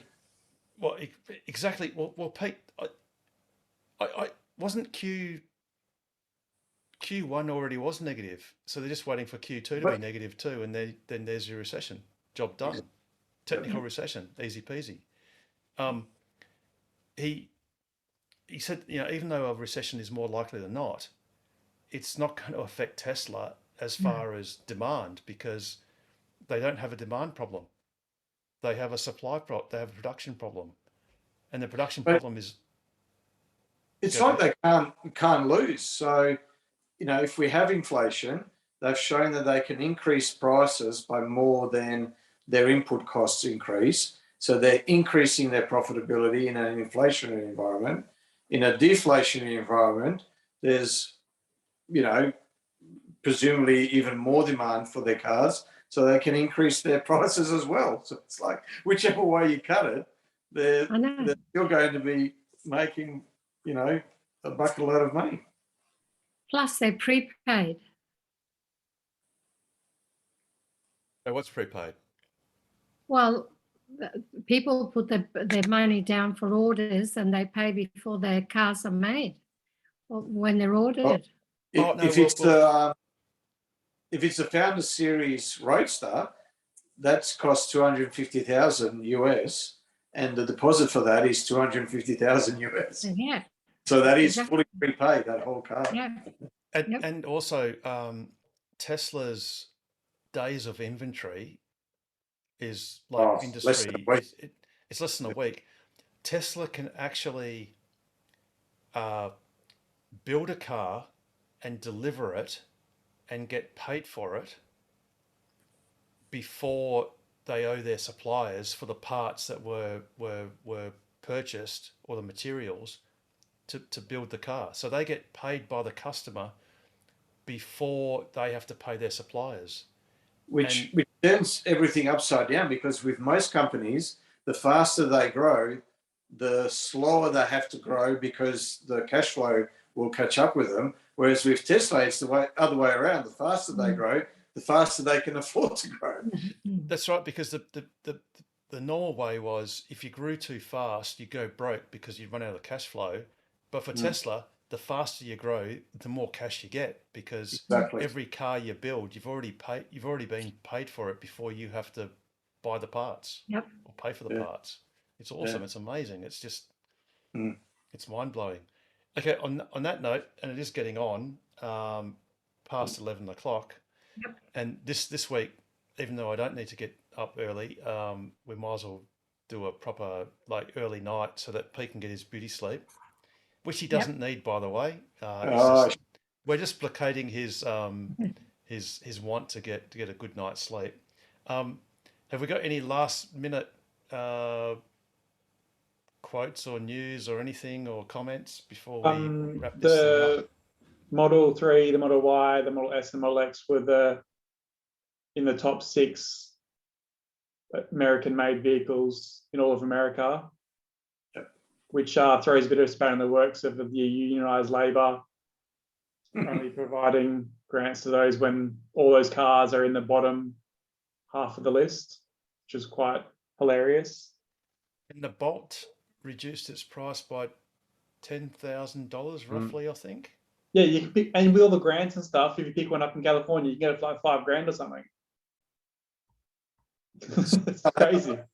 Tesla keeps putting its prices up, and the demand still goes through the roof. Yeah. Tesla for the win, basically. That's all it's about. Yeah, well, anyway, in a big strike of inconvenience, I've got to drive to work tomorrow, so I'd usually have to go down the petrol station, fill up. I'll just pop the car on charge now. Should be right to go before I wake up, which is... Oh, but Russell, you've got to go out. You've got to plug it in, Yeah, and now I'm getting like 30% power as well, 11 o'clock, so don't know what I'm going to do with myself. It's a tough life, isn't it? It's tough being a Tesla owner in this modern world. I saw an article today saying petrol prices are going to be at $2.37 or something tomorrow, and that's already with 22 cents off, so the real price is $2.50. Yeah, what are we paying? I would look it up, but I've already locked the Fuel Watch link off my browser already. So. Well, look, none of us enjoy seeing our ICE cousins suffer, but the good thing is there's an easy way to fix it. Just buy a Tesla, and Pete's already shown that that's a good thing to do. And do what Pete says. What do you say, Pete? This could be it. That could be the segue. It is. How would you round out the show, Pete? As always, stay safe, stay sustainable, and stay ahead of the curve. And the best way to do that is buy a Tesla, join TOCWA, and ask us anything about accelerating the world's transition to sustainable energy. On that note, well done. It's been Good an awesome night. week. Take care, everyone. And we look forward to seeing you next week on Ask Us Anything. Bye-bye. Good night. Good all. night. Cheers. Ciao, people.